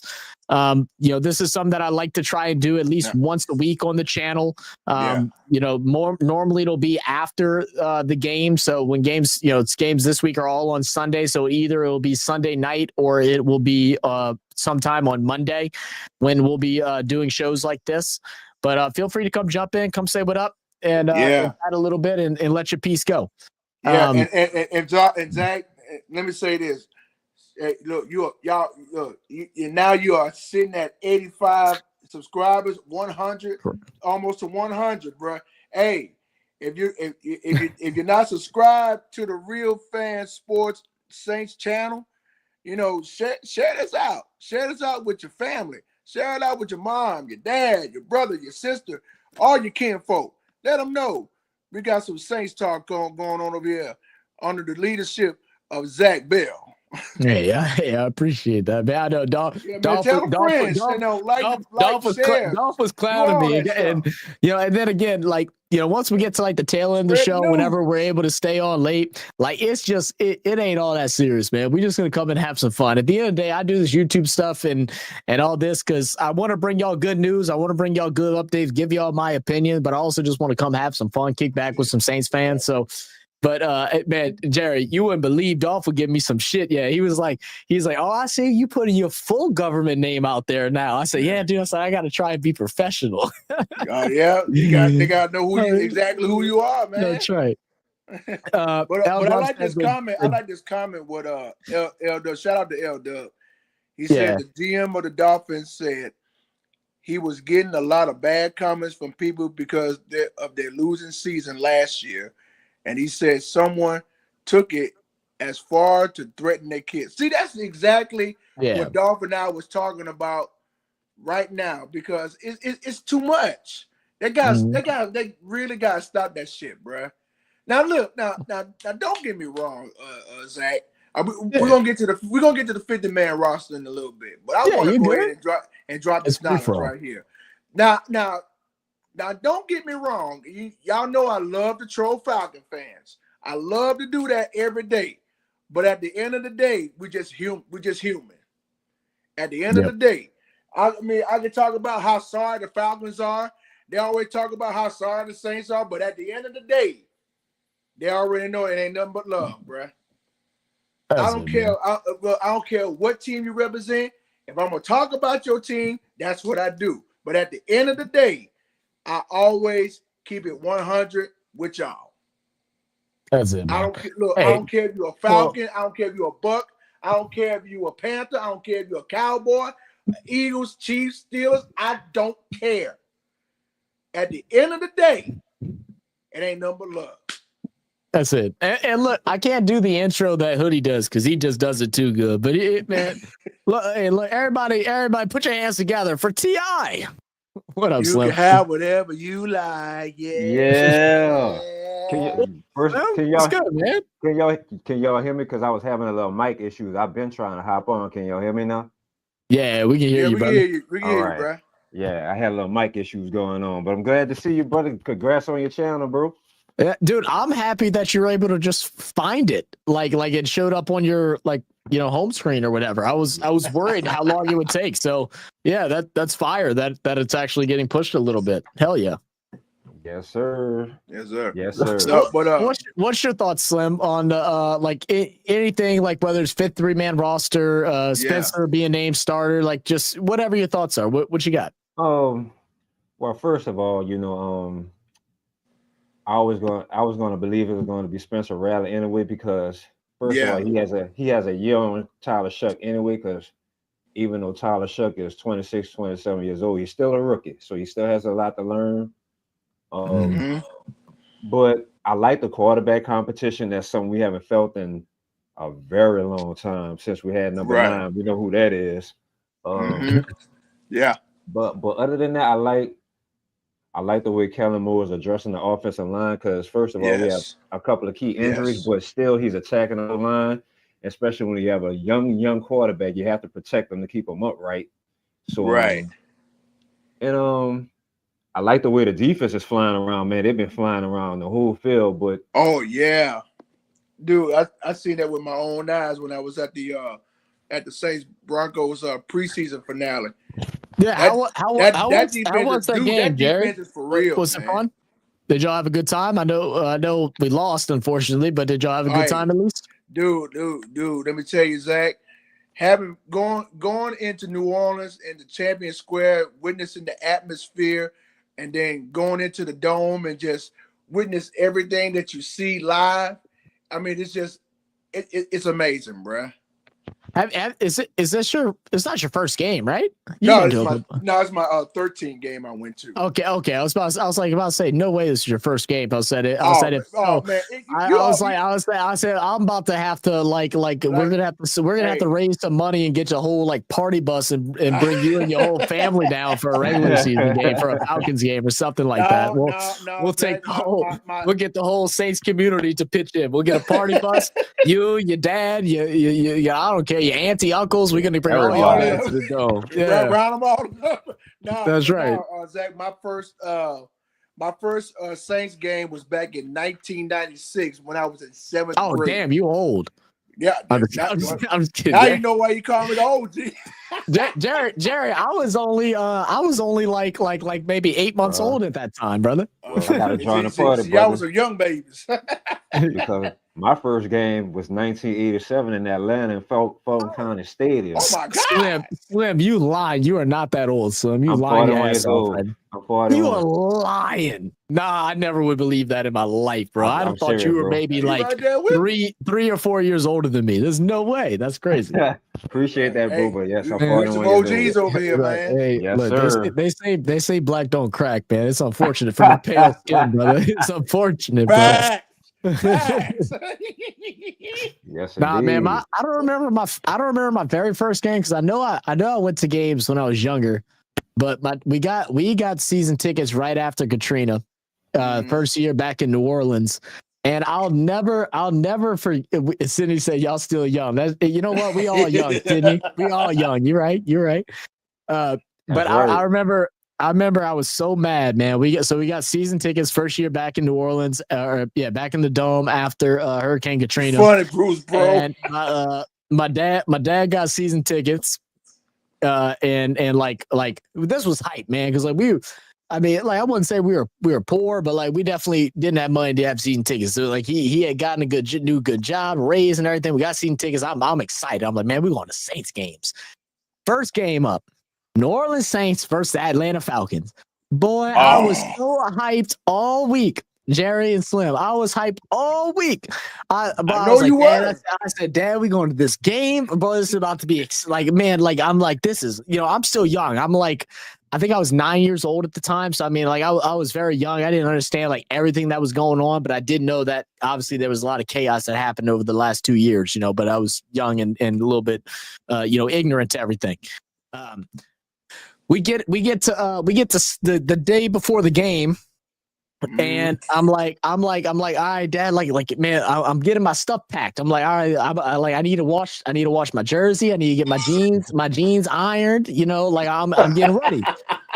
My dad goes, son, I'm sorry, I'm taking your mom out on a date. I'm taking your mom to the game. I give him shit every chance I get because them motherfuckers are divorced now. I said, was it worth it? I said, was it worth it? Oh my God. I was so mad, man. I don't think I've ever been so mad in my life, man. Wow. Oh, it was. I know how you felt, man. I know how you felt. I can imagine it. I can imagine. Green Day was my favorite band back then too. So like Green Day was performing at the opening and then halftime. Oh man, yeah, it was brutal. But Green Day, is that the lead singer? Is it Billy Joe something? I don't know who the lead singer is, to be honest. The dude used to play the guitar. I remember Green Day. Yeah, they're the ones that at halftime they played "Wake Me Up When September Ends." Yeah, I remember them. Yeah, they've been around. Oh my God, man. That's old school. Yeah. Let's see. Sydney said, y'all still young. Bruce said, a difference in experience that makes a difference to me. In college, players are not full-time professional athletes. This is Tyler's first year being a professional. It's a full-time job. I agree with you, Bruce. It is a difference. His leash is shorter because he's expected to develop faster because, his prime years are becoming lesser and lesser. But he also has less miles on his legs and his arms. If we're really taking to the thing that really hurts quarterbacks sooner is what it's not their legs that give out on them. It's their shoulders. They can't throw the deep ball anymore. So he has less miles on it, and he is going to be held on a bit of a shorter leash. But yeah, it is what it is. Said not me. I am 54, be 55. Man, Sydney, I know. That's a real OG right there. Man, Sydney, I've worked with 70-year-olds that were running marathons and stuff like that back when I used to do personal training. Don't play with age, man. That's just a number, brother. You want to turn it around right now? I promise you, I can give you a number, baby. I promise you, I can give you a workout routine to turn around. You'll be 57, bro, strutting down the street. Bruce said, like, I stopped mixing biscuit dough. I was like, wow, Samuel is on. You said, wait, hold on. You said caller could do voiceovers for Samuel L. I was in the other room. Samuel L. Jackson. Oh my goodness. They deserve to die, and I hope they burn in hell. Oh my gosh. Bro, now you play it out. You kind of do it in certain words. You kind of right. That's funny. Brisky said, Jerry, what is your second favorite NFL team? I only got one. Yeah, that's all I'm about to say. It's like I don't necessarily have a second favorite. There's definitely other teams that I'm like they're cool with me. Like I wouldn't mind if they win, but I wouldn't call them a favorite. That's crazy. Well, I tell you what, if I did have a second team, because Saints is my first one always. Mm-hmm. But if I had a second, it would be Pittsburgh. Only reason why because my dad and my brother and a few others are Steelers fans. So I can't. Okay. Your dad's a Steelers fan? I didn't know that. Yeah, since 1972. Wow. Okay. That's a long. Yeah. Well, that's Steelers fan down here. Yeah. Look.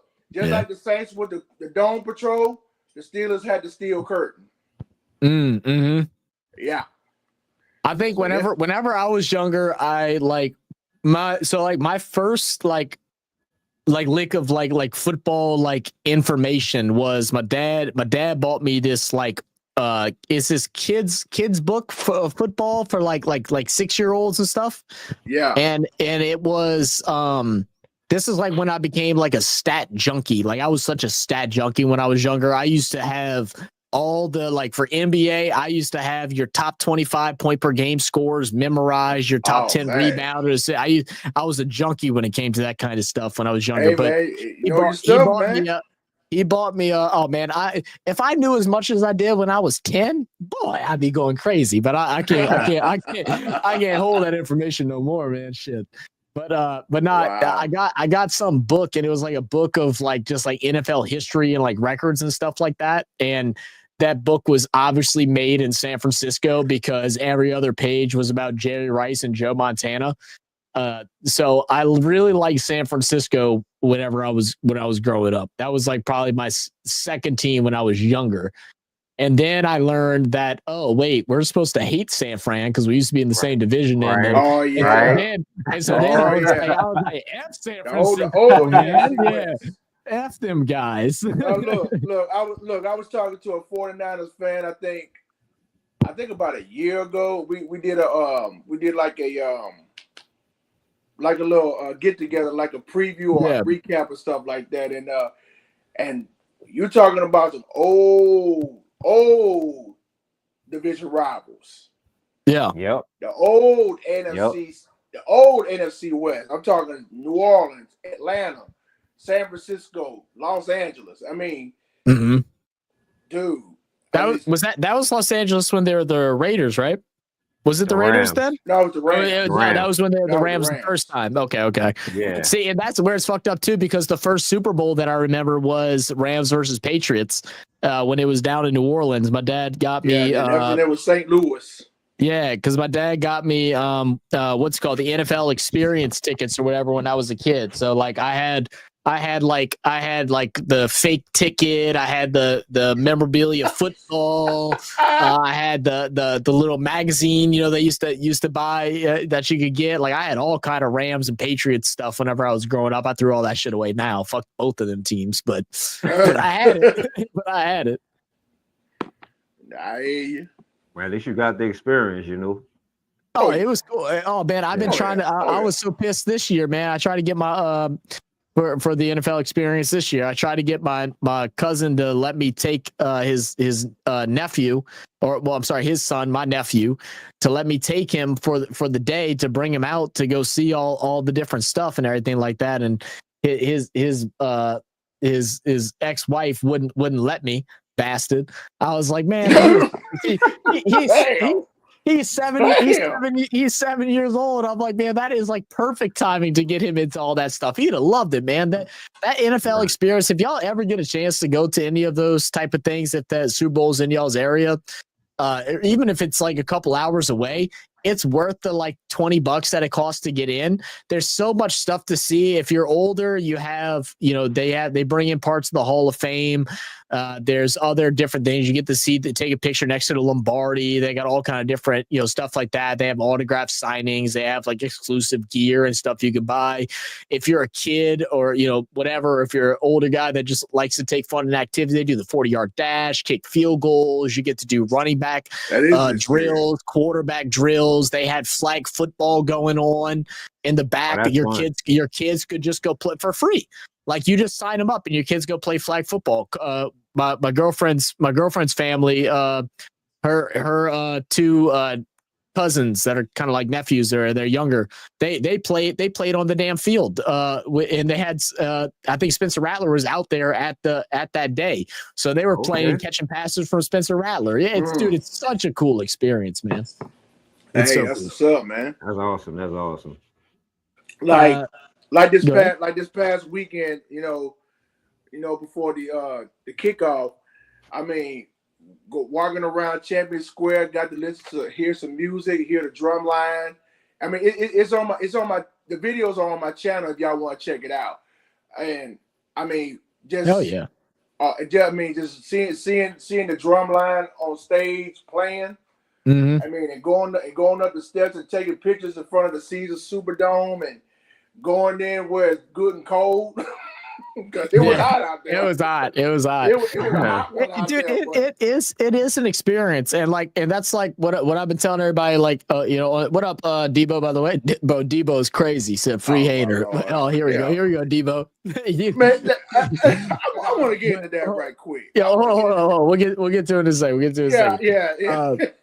What I was gonna say is, one thing with the channel, like I said, we're gonna do live streams during the games. Every game that I'm able to do, like if I'm not away, I will do live streams here on the channel during the game. We do play-by-play, and we just kind of react, have some fun during it, yell, scream, all that good stuff. We're gonna do a probably 2 weekly shows. One show is gonna be just like breaking down whatever we saw, and then improvements going into next week. And then we'll also do another show where we're going to go and open up the lines like we are today. That'll be a shorter show where we just come in and have some fun. But whenever I do get the opportunity to go to games, I am planning on doing a lot of filming. I want to do some more like New Orleans Saints experiences, going to different games. Like I'll make sure like if the games the games are all going to be at noon, I'm going to try to get out there early, go get breakfast at some of my favorite breakfast places. I might even take some recommendations from you guys of where to go. We'll go to the game, try to meet up with some people that we know in the community afterwards and go get some drinks or go have some food. We know my favorite thing after a Saints game is to go roll over to Weedats and get together with my boy Till. Shout out to Till, yeah. But yeah, okay. Yeah. So yeah, but look, yeah. Don't they do a combine? Yeah, they do the little combine thing. Yeah, for sure. I want a speaker. No, dude, we were happy that Jake Hader got waived on Tuesday, and then next thing you know, today got him back in the practice squad. I mean, it's fine, dude. I'm not even worried about that. People stress about that, but yeah. Look, I wish Hader was good enough to make a competition. He just ain't, bro. I mean, it's just unfortunate. He's not. I wish the best for him. Hey, I mean, don't get me started. Bruce said, you were right, Slim. He said lead vocalist and guitarist is Billy Joe Armstrong, bassist and backing vocalist Mike Dirnt, and drummer Trey Cool. Said just a tip, I taught myself how to bake beginning of a few years ago. Save money, bake your own bread. I did yeast rolls earlier. Sorry, Thread Jack. Right. No worries. Hey, that's pretty cool, man. Hey, man. Hey, don't know that, brother. Make that bread, Bruce. Bring that bread. Said again, my top metric analyzed as quarterback completion percentage. Spencer is 70+. I agree with that too. All right, hey, look, Debo gonna come. Oh, here we go. All right, Debo, let's see what you got to say. Let's go, man. Jake Hader is Ian Book Jr. I thought you were backing Hader. What happened? I said, bro, I got a troll, man. I didn't even know. That's the worst news. Hey, that's the worst news I heard all day. I mean, Ian Book do have a championship, though. You do have a championship with the Eagles, I think. You do? Yeah, you do. Say, bro, I mean, oh man, I can't. Y'all disappointed me with that news, dog. I didn't know Jake Hader back on the team. I thought his ass was gone forever. Yeah, he's signed on the practice squad, bro. Hell no, I'm pissed. That's what I said. I thought we were going in the right direction, man. Get rid of all these Dennis Allen draft picks, bro. I'm sick of this. Dude. Say, look, bro. You know what? You know this is my first time coming here. I don't know. I was following you, so I must have been here before. Man. What's up with it, Jerry? What's good, people? All's good. All is well. We need a top 5 players that we want off this team. We need a top 5. And I think 5? I think if you get a drum roll, I think an amazing amount of votes will go for Cesar Ruiz. He'll be top 1. Ruiz is on that list. I don't care where it's at. He just needs to be on it. Who else? I mean, you got to get out of here. Oh, bro, he got to go. Fosky was one of them. You ain't got to worry about Fosky. Was one of them. You can't say him no more. Fosky gone. Like, I mean, right now, like, let me pull up my list again. I mean, who would I want off? I mean, I want Jake Gainer off for sure. Take Jake out. Jake got to go again. Ruiz, I'm not mad at about being pissed off about. I ain't mad at that. Man. Who else after that? I mean, like, we've changed a lot. Nate Shepard. You off on Nate Shepard? Okay. Get his ass out of here. What has he done, bro? Fuck out of here. I mean, besides wrestle on the ground and do some thing, bro. I mean, he did some tools. I don't know what. You might cut it out. Say, look, one thing I could about this new Kellen Allen. Oh my God. You all want today, but I'm getting discombobulated. You heard Jake Hayner's on the team and you losing your fucking mind. Saying, bro, I'm really hurt. I'm hurt right now. Nobody wants him but us. Nobody wants him but us. Saying Sean be one boy. I don't know. Shout out to Kellen Moore. I can notice that he's starting. Yeah, like cutting in and out. Yeah, hey Debo, you might cut in and out. I don't know if it's your internet or if it maybe is whenever you start talking loud. I can hear you. Yeah, I can hear you now. Go ahead. So you start over again. Yeah, start over again. These are not normal Mickey Loomis moves because these are smart, educated acquisitions of players. Trey Palmer is a very good player. I don't know if y'all know who Trey Palmer is. He played on the Bucks. He's a wide receiver. Fast. I'll disagree. I'll disagree with you. I don't remember his number. Go ahead. Okay. I didn't watch a whole bunch of film on him. I did just look at stats, which normally I don't base players off of stats. I want to go look at film. But looking at stats, I'm a little concerned, man. He's got about a 56% completion percentage. He's only caught the ball about 56% of the time, and he's also fumbled the ball 4 times in his 2 years of playing. Right. And so what about Trey excites you? What about Trey excites you? Good question. So he has speed, he has return ability. So he has good hands. I actually think he has more potential than some of the wide receivers that we have on this roster right now. Really? I think he could do better than Kevin Austin, which I think Kevin Austin probably to me was the most impressive wide receiver from last year. With all the wide outs we had last year, he was the most impressive one because he actually goes for the ball. He snags it out the air. And he's about getting yanked. He's about getting yards after catch. He was one of the most reliable wide receivers we had. A lot of people gonna forget some of the players that played good last year. But I think Trey Palmer brings a different dynamic. He can play in the slot. He got good hands and he's fast. And he's not too small. Like all these small wide receivers we have. They keep calling him small. He's 6'1". He's average. He's not small. Yeah, he's 6'1". He's not small. That's for sure. That was the first thing I saw on Twitter. They were like, "Why are we bringing another short wide receiver?" And I was like, "Damn, what is he? 5'10"?" And I was like, "He's 6'1". What are we talking about? He ain't small. He's average. He's average size. He's fine. Yeah. And I'm also I look. Be on the lookout for Trey Palmer because one or two, or maybe 3 of these wide receivers gonna be hurt, bro. I mean, that's just the luck we have. That's just what it is. It's a part of being a Saint. You get hurt half the season. Even the backups get hurt. At least it ain't as bad as the Lions, man. But somehow they pulled out with it last year. That was crazy last year. Say, bro. See, the thing about the Lions, dog, they got that dog in them, bro. They do. Head coach they do, bro. Put Dan that dog in all of them. And they still win games. So it's no excuse. So that's what I'm talking about. Crazy. All these years of us losing is because we didn't have the talent. And I mean, also we were undercoached. But I'm saying we didn't have those players like DeMarco Jackson. That's the point I was making. Kellen Moore is having more of a hand in these moves.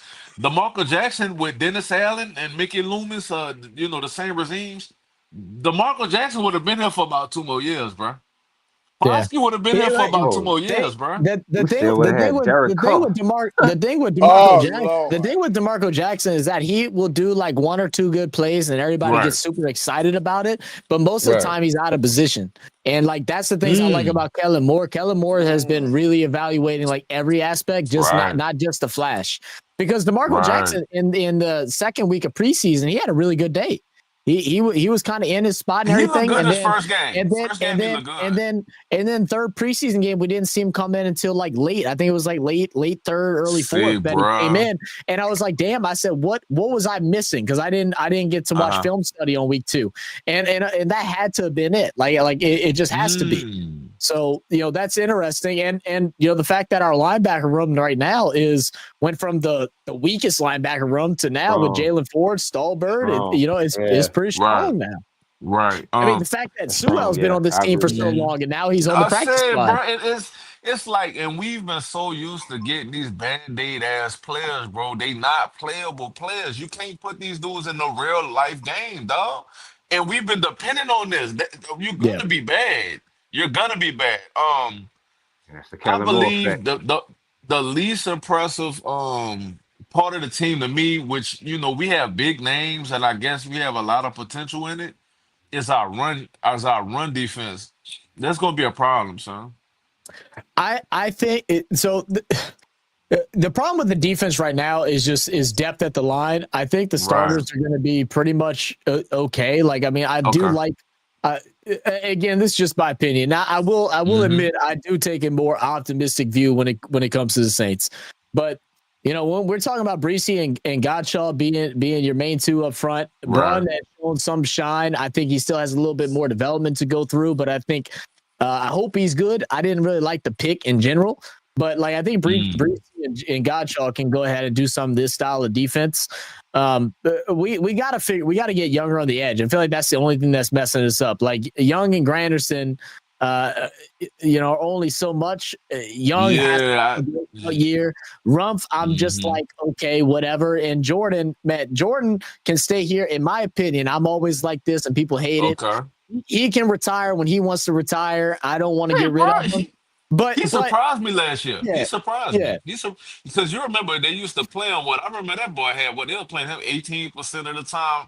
They literally was trying to make him retire last year after the season. But Cam is just one of those type of players. He wanted to be in the game. I don't care if he's 50 years old, dog. He want to play. He's gonna want to play. He might look 70 when he's 50. He might look 70 in his 30s, but he still want to play. And you're gonna get a good hard play out of him every now and then.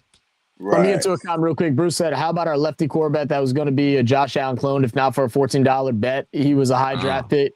Deckers, really good film on him. The Deckers thing was interesting. I actually didn't.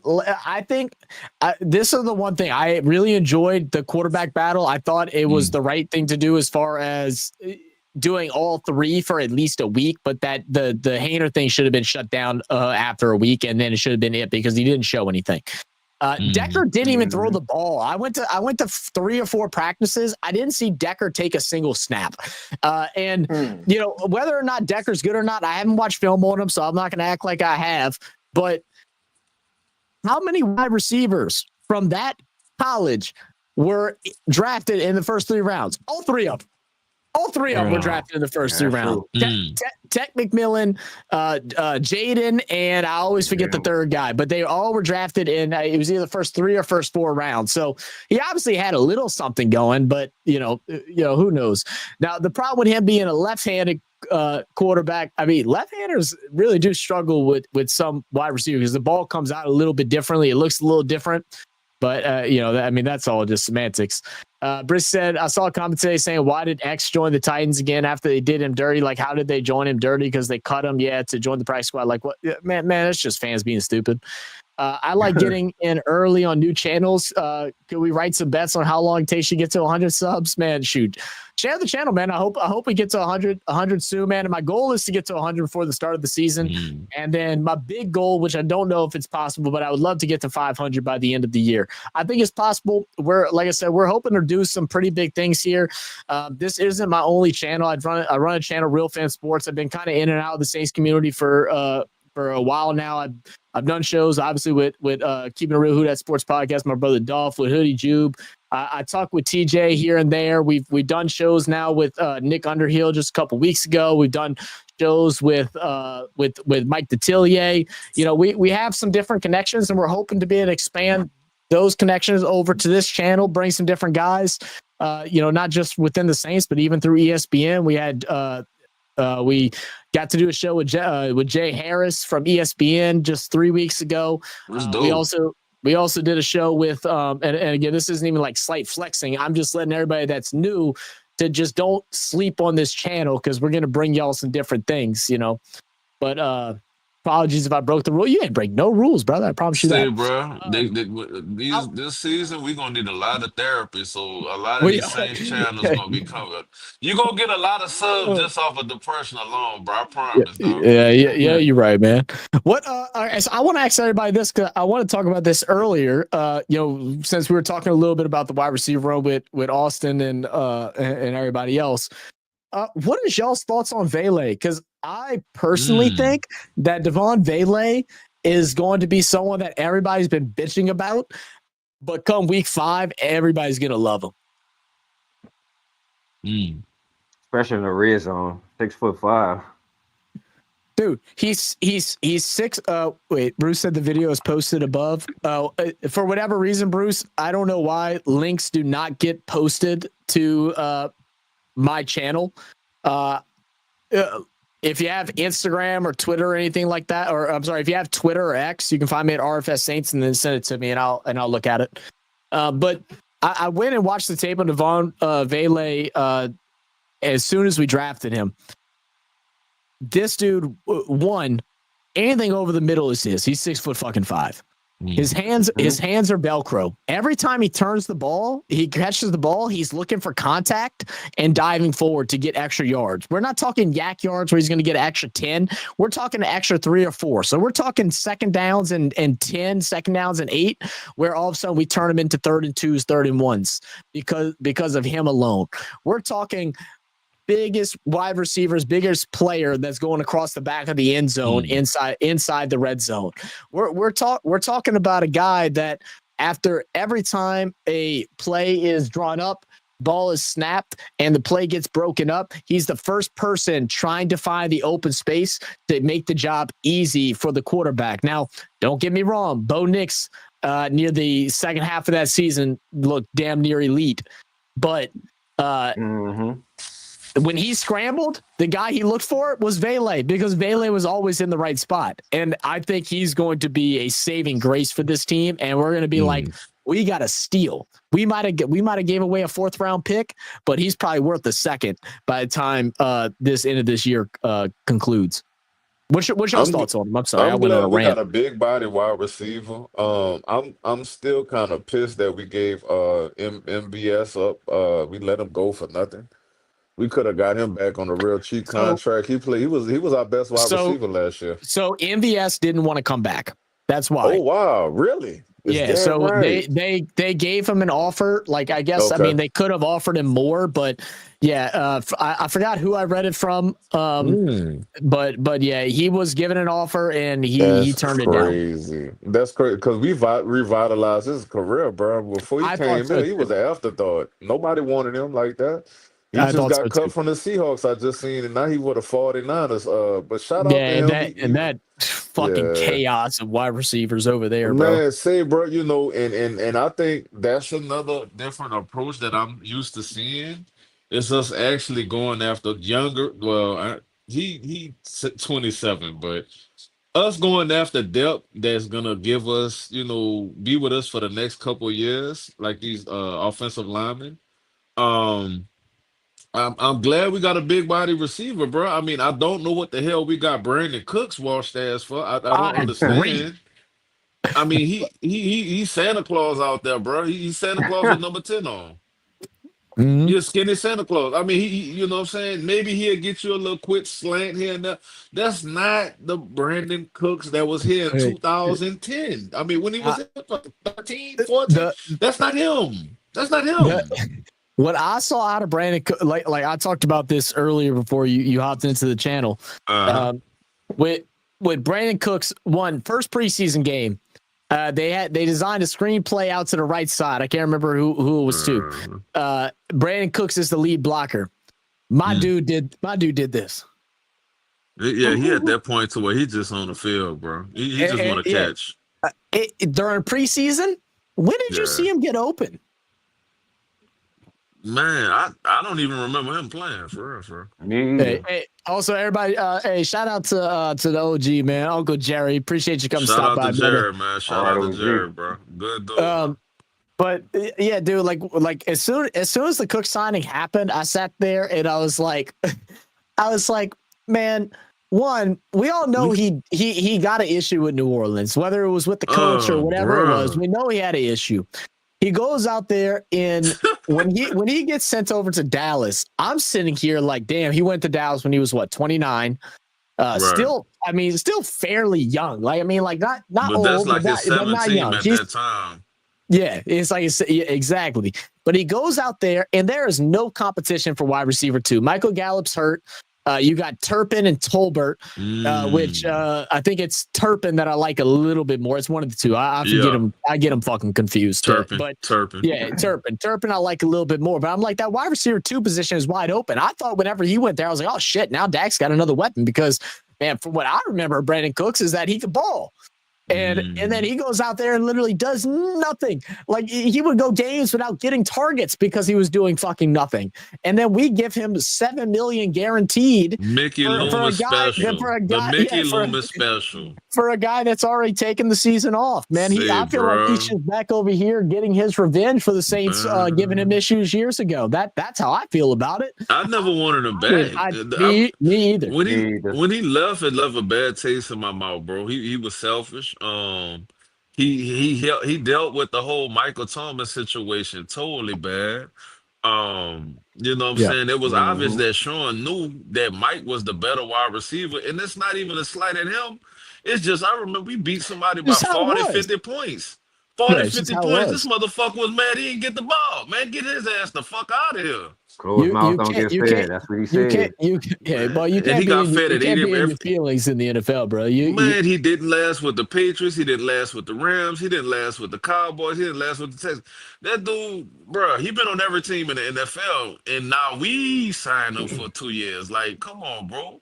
But it was stupid because I would have like we talked about earlier when we were looking at it. And I'll pull it up. Let me go ahead and pull it up real quick. Let me close this out so I can get to it. When we look at the wide receiver groups here, let me see. I'll pull up just like that. We look at the wide receiver group right now. You know, Olave, Shaheed, Vele, Tipton. Those were all locks for me. The things for me was Brandon Cook, Cedric Wilson, and Dante Pettis. And I'm sitting here like, even though Pettis wasn't isn't like a star by any means and stuff like that, at least I know Pettis is going to go out there and put in some effort. He's going to try. I'd rather eat that $7 million than to have a lackluster Brandon Cooks. Now, hopefully, and I'll be optimistic, because we ain't got a choice now because he's on the fucking roster. And hopefully he was just being a veteran player in preseason, was just going out there not giving a fuck. But to me, you keep Dante Pettis, you got your punt returner, you got another big body receiver because Dante Pettis is 6'3". You keep your blocking receiver in Cedric Wilson, and then you got your youth in Mason Tipton, and then you got your big body in Devon Vele. I feel like that makes sense. Brandon Cooks, to me, is just a older, lazier version of Chris Olave. And Mason Tipton is just a lesser version of Rashid Shaheed, but I think Mason Tipton still has the timeline. He don't. Yeah, it's some bullshit to me. I honestly did want Cedric Wilson back. But from what I heard, he on the practice squad. I think. No, I heard. Well, unless it's changed, which it may. Yeah, I think Kellen Moore said that he brought Wilson back on the practice squad. It's gonna be some players because he played for him in Dallas. So it's certain players that Kellen Moore wants to keep just because he had like relationships with them in the past. Let me see. Let me pull up. I think Jeff Nowak's been posting all of the practice squad. So this was This was 7 hours ago, and yes, okay, so you're right. Yeah, so he is on the practice squad right now. You are right. I know my shit, bro. I know my shit. Hey, bro. I appreciate that. Bro. I'm in there, bro. Who posted this? When was this posted? This must have been posted. Oh, this was posted yesterday. This was the initial 53. That's what it was. Okay, well, I appreciate that because I wasn't sure about that either. So, man, I'm happy. I was glad to hear he was on the practice squad. I was glad to hear that. I think right now we got. Or at least from what I read, if it's up to date, I think we have two. Yeah, we have 2 practice spots still open, and I'm assuming since Cedric got moved to the practice squad, that probably means that they got Trey technically at the wide receiver position, and then I'm not sure who the other person that stepped in, but okay, that's interesting because I mean, look. We need a blocking wide receiver. I don't know what Vele is as a blocking wide receiver. He's 6'5". His ass better be able to block, but he also could just be what's your boy's name? Marquez Callaway. I couldn't stand that. I couldn't stand that bug. Bro, man, everybody was so high on him. He did. He got cut by the Raiders. I said, God damn, bro. He got cut, and then A.T. Perry got cut, and everybody's like, let's bring A.T. Perry back. I'm like, My problem with Callaway is that he has good hands. Soft. He just has no separation, bro. Because he's soft. Because he's big. He don't have moves, but he's too soft. He ain't good out the blocks. And he plays soft. I've said that about Callaway his whole entire time, man. Everybody was trying to say that he was Michael Thomas' replacement. I'm like, y'all better stop. Man, Michael Thomas was aggressive, bro. That's why he was so open, because he was physical. Bro, I'm not gonna lie. Last year, and it didn't even hit my mind because Traquan Smith was like PJ Williams after PJ Williams, just sticking on the team for no reason. And I'm like, dog, Traquan better than all the wide receivers we got. What the hell's going on? That's how bad it was. I'm so glad Dolph is gone, because Dolph will be so excited right now, because Dolph was the Traquan Smith advocate, bro. Everybody wanted him off the team. Traquan Dolph loved Traquan. Yeah. What? I had no issues with Traquan. He pissed me off a couple times, but I mean, it is what it was. When Mike Thomas was hurt, and we needed that third wide receiver to go to 1, that boy was hurt. I'm like, son, how? Yeah. I don't know the curse, but for us to have a steady season, bro, it's gonna have to be based off the running game. Alvin is not the same Alvin that was when he was younger. I'm not ready to say that yet. Well, not as younger. I'm not saying that he washed. I got you. I'm not saying like a washed Alvin is still like, a top 15 running back, but he's not the running back that you want to put, 25, 30 carries on no more. You don't want to do that no more with him. For sure. Because he's going to get hurt eventually. He's going to get hurt. So this is my opinion on Kamara. No, he ain't as explosive as what he used to be, but Kamara's never had to be. That's why Kamara is like such an underrated running back. Right now, a lot of people have him as the bottom 15 running backs in the league, and I'm just sitting here. Maybe not bottom 15. They got him bottom 12. Or I'm sorry, they got him outside of the top 12 right now. And to me, I'm sitting here it's because he doesn't do explosive plays, but that's because Kamara's smart, bro. He's playing for longevity, bro. Kamara's a smart motherfucker. That's right. You don't see him running all crazy and chaotic and stuff like that. He waits for his blocks to develop. He goes ahead and picks his spaces, and he does things the right way. A little bit for himself. Sometimes I wish he would get a little bit more active at times, because we saw one game, I think it was 2 or 3 years ago, where someone dogged him or said some shit about him middle of the game, and he came out playing hungry and mad as shit. And I was like, oh, that was a mistake. I think Alvin's like a brother from another mother, bro. I never met Alvin, dog, but it's like I met him before. And yeah, you can tell, and I know it's going to hurt a few people's feelings, bro, but I'm going to let y'all know, Mike Thomas is a real Saints fan. Oh yeah, I agree. Be paying attention to all the Saints games. He be tweeting about the Saints all day. And Alvin is a real Saints fan as well, outside of being a Saints player. He could have left easily. And went to any team he wanted to go play for a championship. You know how many people want to play like Alvin? Everybody. the thing is, like, people don't realize with Alvin too is like how involved. I mean, we got to remember back when his rookie year, like man, he was walking up to the stadiums and stuff like that. Like he embraced the community. He's still in his, you know, he just turned 30. He's still doing autograph signings and stuff like that over at the Foot Locker Foot Locker over on the Canal. You know, he's doing all these different things. You can catch his ass out at the zoo and the aquarium. He's out in the city, and you know, like, you know, yeah, he's a real New Orleans guy, man. Say, bro, he is more New Orleans than some native, dog. Like, when he signed.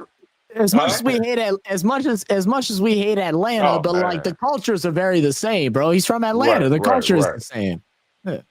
He wanted to and I remember, see, last year, and what people fail to remember is that Alvin really, he tried to keep the peace. He doesn't, like, everybody when we looking at our words, dog, all the cameras on Alvin. And, you know, he's like the silent leader. He's like this. You know, the fans was born. There was a lot of born going on. And what we put on the field, I don't blame him. Like, he put little shit out there.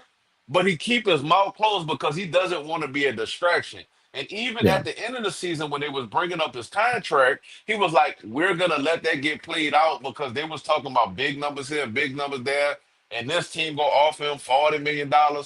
He didn't want to go nowhere. He wanted to retire as Saint. So I have nothing but respect for him.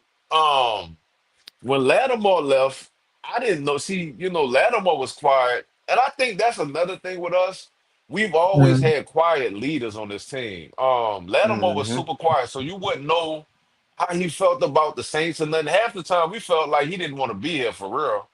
Yeah. But when he left, that dude was talking about, bro, I wanted to retire Saint.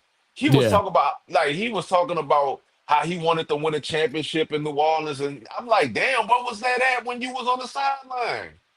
You know, let's go back. Let's just go back and just, you know, again, man, like, fuck DA. Again, I won't talk bad about nobody. But fuck DA. It ruined a lot of things, you know, like, you know, you talked about Michael Thomas earlier. It's like, I mean, you know, the reason why he hasn't got back on a team is because of how vocal he was. It's like, but that's his personality. So it's like you knew, but Sean knew what he was signing. He knew he was getting a vocal personality and stuff like that. Bro. If Sean was still coaching and things were going like that, he still would have been vocal, but things would have been the issue. It's because we had DA a little sensitive, and Mickey a little sensitive, and that fucked things up. How bad will we? Same thing with Marshawn.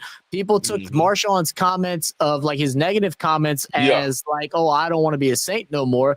No, that wasn't the case. Dude, it was that he was upset. He expected more. Like he expected greatness because that's what we had held ourselves to up until that time. You know, we didn't handle the whole Drew leaving situation the way that we should. We've talked about that before in the past. I mean, realistically, we probably should have drafted someone earlier and sent and kind of forced Drew's hand to leave a little bit earlier. But you know, I go back to what I've said in the past of how, you know, I'm not going to kick somebody out like Drew Brees. I mean, he can retire when he wants to go. But we handled that situation wrong. We should have drafted Lamar. We should have drafted winning grab Patrick Mahomes like we wanted to. Now we're just in a bad situation, and we just gotta fucking accept it. You know what, dog? You know? It's like the Panthers, bro. You know, I love Christian McCaffrey as much as I always say that AK is always better than him, but you know, Chris McCaffrey was hurt for like 3 or 4 seasons, right? And I think that the same thing was happening with us to a lesser extent. We overused certain players. Like, our offense was so trash that we had to use Taysom Hill way more than we had to. We had to use Alvin Kamara way than we had to. And look what happened to them, bro. They broke down. These players break down over time. Yeah. If you don't people forget that Taysom Hill is 35 years old.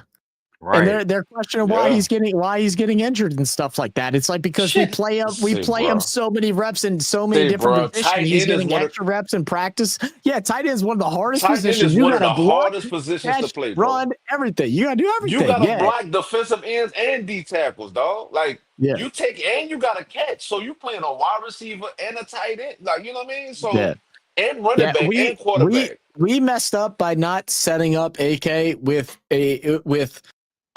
giving him the keys as RB1 and not sending him up with a thunder like we had with Mark Ingram. We thought it'd be Latavius. It worked for a little bit, but Latavius is what 6'3", but he takes steps of a damn midget. Like he'd be pattying when he goes through the line. Like we messed up by not grabbing a second running back earlier. That saves Alvin Kamara because that opens up so many different playbook because now we're having to put Kamara through the gut every time whenever he can do that, but he's not meant to do that on a consistent basis, you know. But AK is the Ferrari, bro. AK is that old school classic that you leave up in the garage until you want to come outside and stone on these hoes. You know what I'm saying? You don't put him out there. I like that. You don't put regular gas in AK. You put the premium in that. You know what I'm saying? I like that. So, you know, and that's why I'm happy with that's why I'm happy with like the Devin Neal and if Kendre Miller can stay healthy. I think Kendre got fucked over. Kendre looking like a young version of AK. He's looking like a young AK out there, bro. And Devin Neal, even though we've only seen one preseason game, I've seen Devin Neal through the practices that I went to. Yeah, Devin Neal is a 3-down back because he can also block. He's not just a runner. And how many rookie running backs can you say that about? There's not many of them. He's a guy that he embraces the contact to block for the quarterback. And that's why Devin Neal unfortunately took the job over Clyde Edwards-Helaire. He can block as well, even though he's smaller, but like he's older. So like that's why he got the job over him. Let me go ahead and read a couple comments real quick. Also, man, we are sitting at 87 subs, man. Much love to everybody. If y'all tune in, y'all haven't subscribed yet, just hit that subscribe button, all that good stuff. Y'all know I ain't trying to be YouTube and begging and shit, but let's see. I want to try just get somebody like Nick Chubb that can just go goal line it in. I don't think they got anybody. We got to get to the goal. Like and we got to get to the goal line. Like our trouble is getting to the goal line. We get into the 20 and then we collapse because of poor play calling from Kubiak last year and lack of a big wide receiver and a consistent tight end. So hopefully Vele and a healthy Olave and a healthy Juwan Johnson and Foster Moreau can help with that.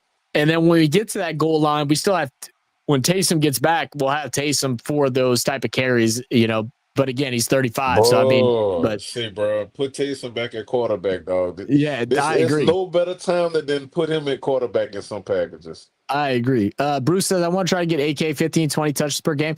I agree, but I don't agree with 15 to 20 runs per game. Touches, yes. Not runs. 15 to 20 touches, yes. I'll give AK about 12 runs a game, about 12, 13. Yeah, AK-41 in space. I still got to go with AK-41. I admit my emotions affect me because I like it. I mean, I agree. He's a smart runner, man. Like I've talked with I don't know if anyone here is a fan of Southern or you know or anything like that. But man, one of my buddies I used to work out with, his name's I don't want to say his name just in case anything crazy comes up, but anyway, but he played quarterback over for he played quarterback for Southern. He's one of the best quarterbacks to play for Southern, at least within the last like couple of decades. And he coached a little bit in college and coached some high school and stuff like that. And he's like, dude, he's like some running backs just have it and others just don't. The ability to wait for their linemen to set it up for them, to have the patience to let plays develop. And that's what AK has. Whenever he's out in space, it's not that he can just make a player miss, is that he has the patience and everybody's so fearful of him. They're not going to jump at his heels because he's going to go over you. And so that allows McCoy to come step up, Kenny to come step up, a tight end, whether, you know, Stoll, Juwan, whatever, come step up and lead the block. So you get him out in space and he's free birding all the way to the damn end zone. It's sad. It's sad he go haven't had a. It's sad that he hasn't had good, decent quarterback play. A lot of his play is based off of screens, time and space. And Jameis didn't have any good chemistry with him, so that was a waste. With AK8, man, I remember what it was. Good one, because Man, Jameis never checked down. Jesus, That was Jameis's issue, even Jesus. in Tampa Bay, is that he just refused to check down. You got the best check down If player. Jameis learned to check down, he's still starting in the NFL right now. Those Hey, bruh, interceptions turned from 30 to probably still a lot because he threw them, you but got like the best. he You chucked got them. the But you're best talking 30 blanket. to 15, you know. Right, you got the best. You got the best safety blanket in the NFL. If you can't get anybody open, Alvin will be open at all times. And you don't throw it to him. I remember it was one game that boy had one reception with Jameis, bro. I'm like, get this motherfucker out of here. Alvin, if he give him about 5 receptions a game, dog, and it gets the juices flowing. You see, when the more he catches the ball and he get that space, he starts to make stuff happen. That's when he get the 3 yards to 15. You got to give him time. If you force the ball like Derek Carr was doing, Oh when you Lord. force the ball, you're gonna have 11 receptions for 30 yards and shit. Like you're misusing him, and we misused that dude for the last 4 years, dog. He All has so right. much more I potential than I he gotta had. go. I do have to go on a restroom break, so I'm gonna leave y'all on a question and Oh, for debate. sure, for sure. I'm gonna ask Slim first. Good. Well, we talked about Vele for a little bit, and then I interrupt that whole conversation. So Slim, tell me what you think about Vele. What do you think he can bring to the team? And then Debo, go ahead and answer For sure. afterwards. All right. We already established you 6'5" and 200, I think 10 pounds or whatever. So you got a big body receiver that could go across the middle, and you got a big body wide receiver in the red zone. Just hopefully he could block. That's all I gotta say on that. He a big target. We got him. Everybody complain. You can use him as a decoy too. I think that's what we. I think we haven't had decoys for a while, since around Alvin's early years, when we had a player that could just attract attention from other players and we could get other people open. Olave and Shaheed pretty much doing the same routes on different sides.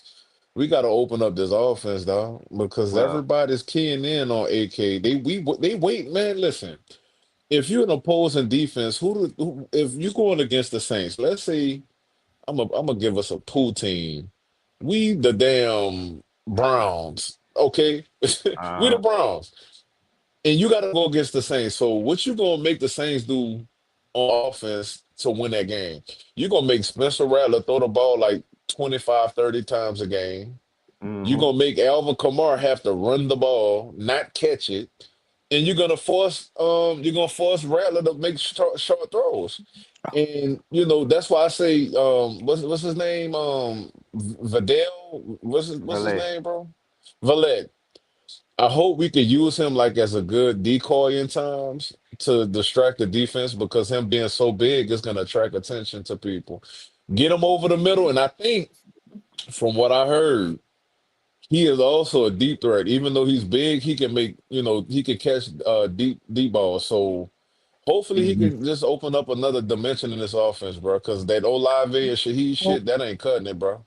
Well, this is the thing that and I did a video on it. So anyone that's new that just joined to the channel, if you go over to my channel into videos, I did a reaction and a breakdown of some of his highlights. Now, obviously not his lowlights, so it's not everything, but his highlights throughout his time with Denver, his first year, and then some of his college highlights as well.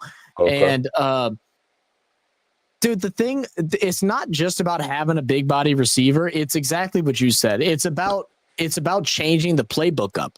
I mean, we go ahead and I could probably go find it, but if we go look at the time of possession last year for the Saints, I can't imagine it being many weeks where we were even close to winning it because we're not able to extend drives. We had big plays, even in the games that we won in the early season where we looked like we were a dominating force. We were dominating because we had so many over-the-top balls that led to touchdowns, but they weren't consecutive. Right, but there were not consistent drives. How many times last year can you remember? Because I mean, I don't even. I'm sure there was a couple, but I can't remember any to where it was just all right. First down, touchdown. No, it was receive the ball up the kickoff, bro. 25-30. One first down to the 45, then maybe another first down to the opposing 45, and then a gunshot over the top to Shaheed. That's what it was. Or whatever. And we're all fuck yeah, touchdown, 45 yards, man. Suck this shit. That's not sustainable. That's not sustainable, bro. We weren't driving. We just caught a safety caught too far up. That's all it was. Good teams lock that shit brings, up, bro. Yeah, exactly. So what Valet brings is the short intermediate route. We're also anyone that's went to the practices, you've seen that the extension of the run, which is something that we've also been doing, but we're continuing with the extension of the run with the screen passes. But we're also seeing we're not seeing Olave as much over in the short plays, and I actually think I like that. We're kind of seeing him like floating around the sidelines for like a little bit over the top for like 12-15 yards, and then even some posts, which is probably the more dangerous play, especially with his concussions involved. Yeah. But we're seeing Shaheed taking these 10-yard curl or 10 and in routes that are opening up the middle of the field. So that is something that's going to have to be figured out. And that's where Valet comes in. The reason we signed Valet as soon as what we did is the interception that Rattler had in game 2 of preseason to Tipton. That's the exact reason. Tipton goes and is supposed to do a slant route. Tipton did give up on the route a bit, but that's a physical route. If you can't outmaneuver or be overly physical from the defending side, that pass is 9 out of 10 going to get deflected. If you're 6'5", 210 pounds, and the ball is in your area and you can come back to the ball and grab it, then it's completed 9 out of 10 times. It's that different. So I think that's the whole reason why we brought Valet in. So I think that's why it looks really good. So Bruce the AK-41 looks like he's ice skating. You ain't lying, bro. Danny Speculator. I just went back and watched that that shovel again. I don't know what you're talking about. Oh, AK-41 on the shovel. Yeah, I'm not sure what you're talking about. You did say a couple other comments. Like Neil either has a great poker face or he's just calm, cool, and collected. That little wait. Okay, you're talking about AK. All right, AK either has a poker face or just calm, cool, and collected. That little shovel against the Cowboys, like 57 yards. Running the secondary, chasing him from behind. Yeah. But yeah, man. Well, look, I am going to go ahead and close things out. We have been live for 3 hours, so sure. I do appreciate everybody tuning in. Hey, Slim, Debo, man, appreciate you joining in on the channel.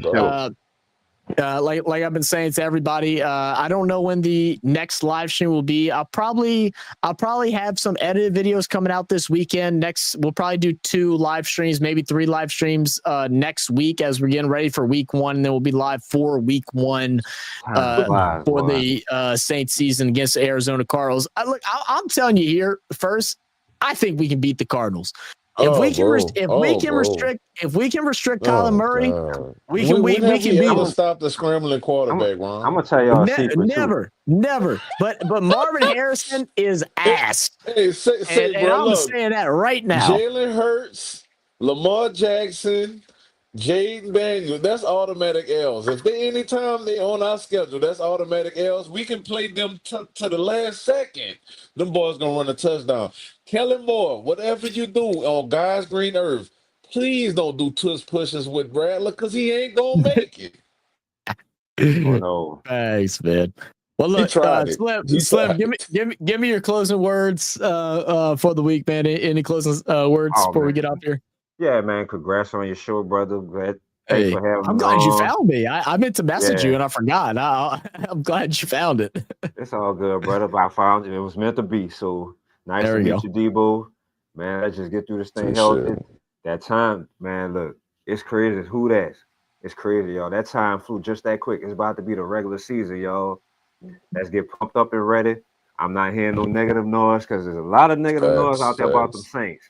And I'm gonna say this much. Oh yeah. And I'm gonna say this. Yeah. I'm not gonna say they're gonna win or lose or whatever. It's a wait and see for me. But I'm gonna hope they win because that's my team. You know what I'm saying? And whoever talk bad about the Saints and they turn out to shock the world and do good. When I make my groceries, I always keep receipts. I keep my receipts. That's fucking right. Yes, sir. All right, Debo, what about you, man? Any closing words? So I was gonna ask you a quick question before I said go for it. How do you feel like because I have I I'm not trying to be a negative Martin, but how do you feel about Spencer's chemistry with these wide receivers? Because I really don't see it in the game, bro. I really don't. Because in these practices, question. In these practices, Jake Hader looking like Peyton Manning, and practice is practice, dog. I'm talking about real games. So okay, all right. So I went to 4 practices. Jake Hader had I didn't go to all of them. I went to 4. The 4 that I went to, Jake Hader had one that I was like, damn. I said, okay, I see kind of why he's in the quarterback battle, even though I didn't want him to be. Right.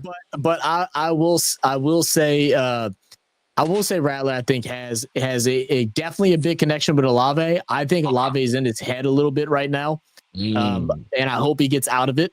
I don't know if it's I don't know if it's something to do with the concussions. I don't know if it's something to do with the increased role of Rashid Shaheed. I don't know what it is, but that was something that I noticed pretty quickly watching him. But I think his connection with these receivers are good, man. I mean, everybody was so worried about this quarterback battle and how they're not building a connection with their number ones and everything like that. It's really not the case, man, because even through the practices, they're running with the ones. Olave and Shaheed was flipping between the 2s and 1s, and they were bringing in different people. They were getting reps with all the quarterbacks, or the main 2 at least, every single practice. I'm not that concerned, man. I think when it comes to Rattler, what I just want to see is I want to see that confidence that he has. And I don't want him to hold on to the ball in those damn deep throws and underthrow balls. Bro. Yeah, you gotta let the ball go. You gotta let it go.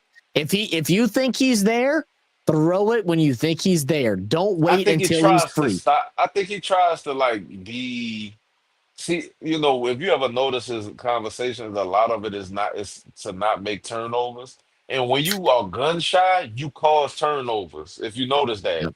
So when you play more freely, it's a more flowing offense, and you don't stop yourself from letting it go. A lot like they had a cat. He was JT Sullivan. It's I think his channel is called Quarterback Coach or whatever. I just watched it a little while ago. A lot of the plays when he was getting sacked was when he was holding the ball too long and he's stuck on that first read. Sometimes he got to start spreading it around. You just got to go. You just got to have a bit. It's all in the film, bro. It's all in the film, and I think he can improve on it. He just one play, Keandre Miller ran off to the right side while we were getting blitzed from the right side. Right, extra man was coming. Keandre Miller just ran straight past dude, and he got to Spencer. And I was like, do you know all that dude had to do was bump him with his shoulder, just one bump? And that would have stopped all of that, bro. They got to make these dudes play physical, bro. We've been playing soft for too long, dog. I agree. But my closing statement is this, dog. I could be the optimistic fan and I could be the realistic fan. I want to be in between. I'll say this: I'm hoping for the best, but I'm expecting not much, just based off of the mistakes we've made in the past. But what we can take from this is that we have a good quality head coach now with the balls to go against Mickey Loomis and make the right moves. Agreed. And not just get along with all the boys in the room. He making his own calls. You see his fingerprints all over this roster and these little changes here and there. If we can just look at some of the young talent, which I believe this draft is one of the best drafts we've had in a long time. Absolutely. Only one player that we drafted did not make the team, and he's on the practice squad and has high upside, and that is Diggs. Is a dog. Diggs is a dog. He's the only one. Diggs is very explosive. I've seen, he's very athletic. He's very fast. Diggs is a 7th-round pick, and he's what exactly we wanted Foskey to be. That's all I'm gonna say. No, spot Facts, on. big facts, big Spot on. facts. Diggs is good. Sank is showing that he a dog, and he's willing to put himself out there on the line for the team. Banks is showing. Is the heat-seeking missile, bro. Come on, bro. We you know what I'm saying. Banks is showing that he's worth a damn. You know what I'm saying. He's been holding it down on the left side. Best PPR grade out of all tackles in the NFL during preseason. Say, bro. 93.7. Say, bro, look, hey, he's showing his work. You know what I'm saying? That's what we're looking for in this offense. And Neil is showing that, you know, we're going to have to depend on that third running back because we don't know how Keandre Miller going to hold up. So I feel like this, y'all.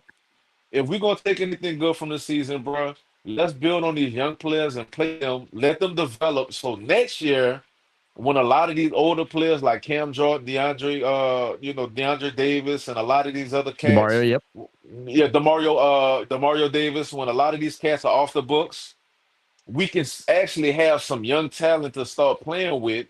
And next year we can get even more players. You know what I'm saying? We gonna get younger. We in the midst of a rebuild. I know it's scary, but hey, after 2024, it don't get no worse than that, dog. It's only up from here. Who that, baby? That's it, man. Who that, guys? Appreciate y'all for being here, man. I'm gonna go ahead and escort y'all out, man. Much love to everybody that's came and joined in, man. Debo, Slim, of course, OG, Uncle Jerry, and my brother Dolph.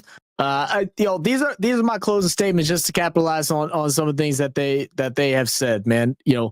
As far as Slim goes, keep that negativity to yourself. You got to go ahead and have it's okay to be optimistic, but you also got to be realistic and don't come out with no kind of hate when the player that you thought deserved to be here or there or whatever, and the guy that replaced them does better or does worse, that you're going to come in here and bring that negative nonsense into the building. Get the fuck out of here. You're not welcome. We don't want you a part of this community. Don't want you part of Who Dat Nation. Get the fuck. The door's right there. You can go and support the fucking Vikings. You can go support the Jags. They need fans. The Rams, they need fans. They can't even sell at the stadium. The only way they sell it out is if the visiting team is from California. So y'all can go support one of those teams. We don't want you here. And to double off of what Debo had to say with earlier with Spencer Rattler, look, I have big promise of what Spencer Rattler can do. I think he has the tools, and it's just putting it out on paper. It's putting it out there on the field. I'm sorry, not on paper, but putting it out there on the field. If you feel like you got a guy open, sling the ball. You rather the ball be overthrown than underthrown. Underthrown leads to picks. Overthrow it if you got to. Throw it early. Figure it out, and just play confidently, man. We've seen your development and how you have progressed as a quarterback, being able to feel confident in the pocket with pressure in the face, taking a shot, knowing a shot's coming, and still getting the ball out. We know that you're capable of doing that, so go and show us that today. This is your opportunity, Spencer Rattler. I know your ass ain't listening, but if you are, this is your opportunity, and the Who Dat Nation is backing you. We're ready to see you succeed this year in this offense to be the star quarterback, to be this future franchise quarterback of this team. We want you. So go out there and prove that to us this year. And it starts with week 1 versus the Arizona Cardinals. This is a winnable game. It's a tough game, but it is a winnable one. As far as, optimistic, realistic, how this year is going to go, how these predictions are going to go, how many games are going to win, I don't know. We'll talk about that more next week. That'll be one of the shows next week. We'll go through the whole entire season. Me and Dolph will break down who we think we'll win against, who we think will lose, what the final season prediction will be. But I just want to see progress, and I think we're going to get that this year. We've gotten younger. We've gotten stronger. We have a lot of hope in a lot of these young guys. Debo said it best. This is probably the best rookie draft we've had since 2017. We had 7 or 8 draft picks this year. Only one didn't make the squad, and possibly he probably was deserving, but all of a sudden the linebacker position became heavy, and that's the only reason why he didn't. So this is a good draft. This is a good sense for the future. Let's go ahead. Let's keep our heads, held high. Let's go ahead, tighten up the belts, and get ready for a good season. I'll catch y'all next week, guys. I appreciate you guys. I love you guys. Thank you all for tuning in to RFS Saints, the exclusive Saints channel of Real Fan Sports. And you already know. Who dat? Cheers, fellas. Much love. Oh, where's my outro? Where's my outro? It's not here. It's gone. It's disappeared. All right, we're just leaving. Peace, guys.